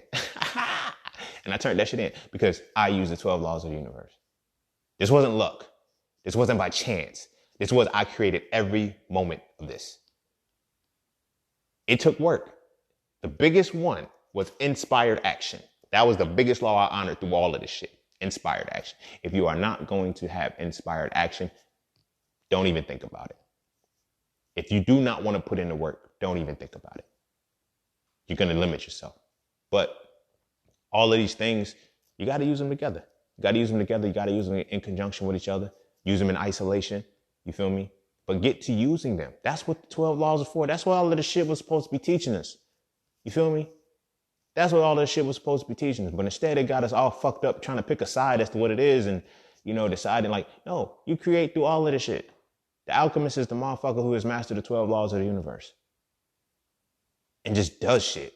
Like, you feel what I'm saying? So now I know it's like, you know, when people ask me, I've had somebody, you know, say, well, you always on Instagram. What do you do? Me. Like, I have the luxury of being on Instagram all the time. But what they don't understand is that I'm now still using one of the 12 laws of the universe. You feel what I'm saying? I'm using the law of compensation and rhythm for my social media. Well, really I'm using compensation, rhythm, action, and vibration again. Time, I need time, but I'm also using compensation. You know why I'm using compensation? I stay on social media so much because it rewards me for the amount of people that hit my page. When those people hit my page or they hit they stay in that rotation, they create an audience for me. When they create this audience for me, I use that audience, I leverage it to go create a lookalike audience for people that are already fucking with my content who are looking for the type of shit that I offer. I'm not about to keep going out and looking for new faces and shit and have to win people over. No. If these type of people already fuck with the way I present myself, they fuck with the content that I have. When I put these, like, case in point, I created a lookalike audience for my podcast, you know, created a lookalike audience for my podcast based off of my main page. So I tell y'all to follow my main page. So there's more people like y'all on that page. I take that audience, create a lookalike audience. Then I say, out of all of these people, who's looking for a podcast? Boop. Oh, here you go. 6 million people. Bam. Go run it to them. Get more podcast listeners. Okay, bam. Out of all of these people, who's looking for a plant-based lifestyle? Oh, bam. Give it to them. Because the way in which I infuse myself into my brands and my shit is just like this. So if you already fuck with me on this type time frame, if I find out that you fuck with me from my social media, I don't have to look too hard. You feel me? This is why I call my podcast Profane Profanity, and I don't try to say certain things. I don't try to be PC as, you know, I say the things that I want to say, but I've already found the people who listen to the way that I talk. You feel what I'm saying? I already found these people because I've operated from the laws of the universe. I use the laws of the universe to do this, so I don't have to do so much work anymore. Granted, I still have to put the work in, but that's why I stay on social media. So it's like now when I'm running an advertisement or anything like that, you know what I mean? When I want somebody to, okay, I know that the people that are going to enjoy the content that I have within, let's say, my Soul Frail books, cool. They're already found because I stay on social media. You feel me? Well, I don't really stay on a motherfucker, but I post frequently. And so from there, like I said, I take that audience that interacts with me every 30 days. Same type of motherfuckers. Like, these are the people that have bought my book. These are the people that have interacted with my book and fuck with everything that I do. You feel me? These are the people that are listening to my podcast. These are the people that have my plant-based course. These are the people that have my trading course. So when I say, let me go present this, I don't have to change or manipulate who I am too much. Because the presentation has already been there and it's already been accepted. And there's already a group of people who are like the group of people that have accepted it. Feel me? Laws of the universe. It's alchemy. You can control this shit, yo. Like, you can control this shit and it just gets fun. You feel me? It just gets fun. And like I said, I don't want it to seem like I'm bragging. I want you to see that there's experience behind this shit. You feel me? Because y'all can literally see if you know, a lot of y'all are my day ones. Y'all been rocking with me for a minute. You feel me? But a lot of y'all have seen all this stuff that I've put in. This is how I've done it. Over the last 5 years, this is what I've done. I don't want you to think that, you know, I had to do some kind of mystical shit, seance, candles burning and all of that shit. No, sometimes, now, those things are cool to elevate you, to get you to that point, because some people need that intermediary to get to the understanding of the 12 laws. Then you can, when you understand the 12 laws, you can know which rituals you need to be doing. Do I need to do a moon ritual tonight? Can I just light this candle for a pathway opening? Can I just do these certain things? Do I need to pray? Do I need to meditate? What it is? You learn what you need to do by understanding the 12 laws of the universe. You feel what I'm saying? That's all I was trying to show. That's all I've been trying to show. But I don't think I have to tell y'all anymore. Like, I don't want to have to repeat myself about this. You know, some people ask me, yo, how are you doing this shit? What is it that you're doing? This is what I'm doing. It takes time. You feel me? That's that combination of laws. It's like, that's why it's not a law. Time is not a law itself. But time is created by the combination of laws. You feel what I'm saying? When you start to see certain powerful principles in the world, it's like, oh, I can put a certain amount of laws together and get this. You feel what I'm saying? And then you start to learn how to understand these things, yo. And that's, you know, I just want y'all to be great. You feel me? I just want y'all to be great. So I don't mind giving the game. I've been giving the game for a long time, but I guess in my presentation, y'all expect the Zen master with motherfucking a monk robe on and shit who's quiet and meditates all the time. Nope, bitch, you got me.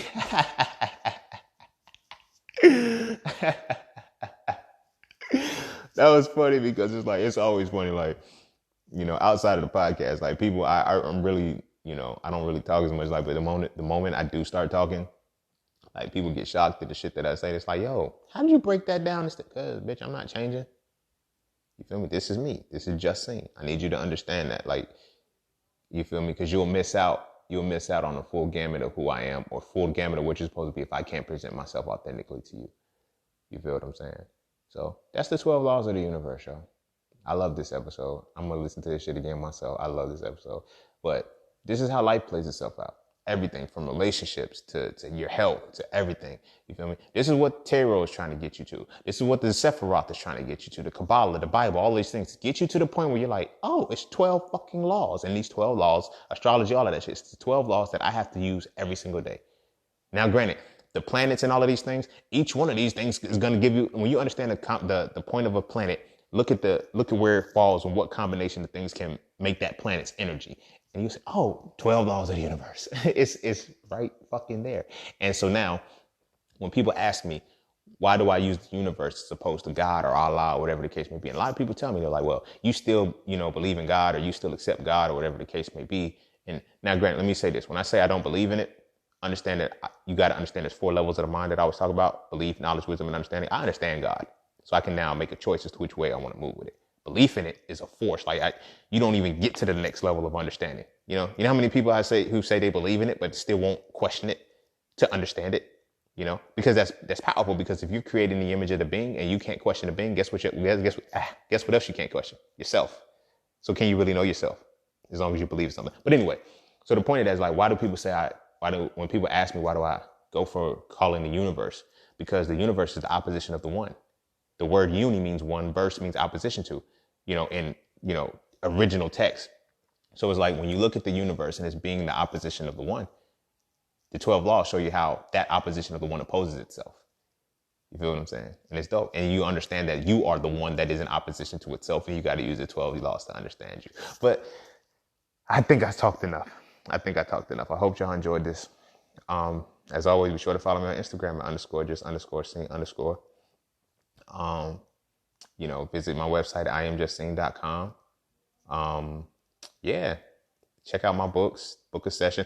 Oh, the sessions that I have and shit, like when my spiritual advisement and shit, like these are the things that I'll be going over. But people, I try not to tell people that shit because I don't want, like, I show people how to open their chakras. I show people shit like that. And you know what I'm saying? Like shit like this, you feel me? But deeper, like, so you can get to, bam, that enlightenment, It's but I don't want you to feel like it's some kind of mystical shit that you can't attain in this lifetime. That's why people keep cycling back in this bitch, because they think they can't do it. But anyway, visit me on my website, iamjustsing.com. You get all Justine.com, books, sessions, all of that, whatever it is. It's there. Just hit your boy up. Your man up. Like, you feel me? I'm not a boy. I'm a grown ass man. But anyway, yeah, I'm rambling now. I'm ready to go. Yeah, I put in some work. This is a long one. Download work. I think I gave y'all the right information. Well, I don't think. But I think I gave y'all the information that you were supposed to get for this one. Nothing more. I'm not going to go too deep into it for that. So, as always, make sure your kids eat their vegetables. Wait, no, how I say it? Oh, as always, go kiss your babies. Make sure they eat their vegetables. And take some time to go through these 12 laws of the universe, y'all. Now, don't be knee-jerk with it and just, okay, I'm going to learn them quick and then start applying. Nah, really sit with them. Sit with them. You feel me? Really sit with them, know them, experience them, then understand them, and then start to play with the world. You feel me? That car you want, learn how to use the law of attraction with the law of vibration, action, and compensation. Like, yo, whoa, that shit is so fucking cold. But anyway, go kiss your babies. Make sure they eat their vegetables, and I'm going to see y'all all on the next one. Peace, love, knowledge, and freedom. I'm out.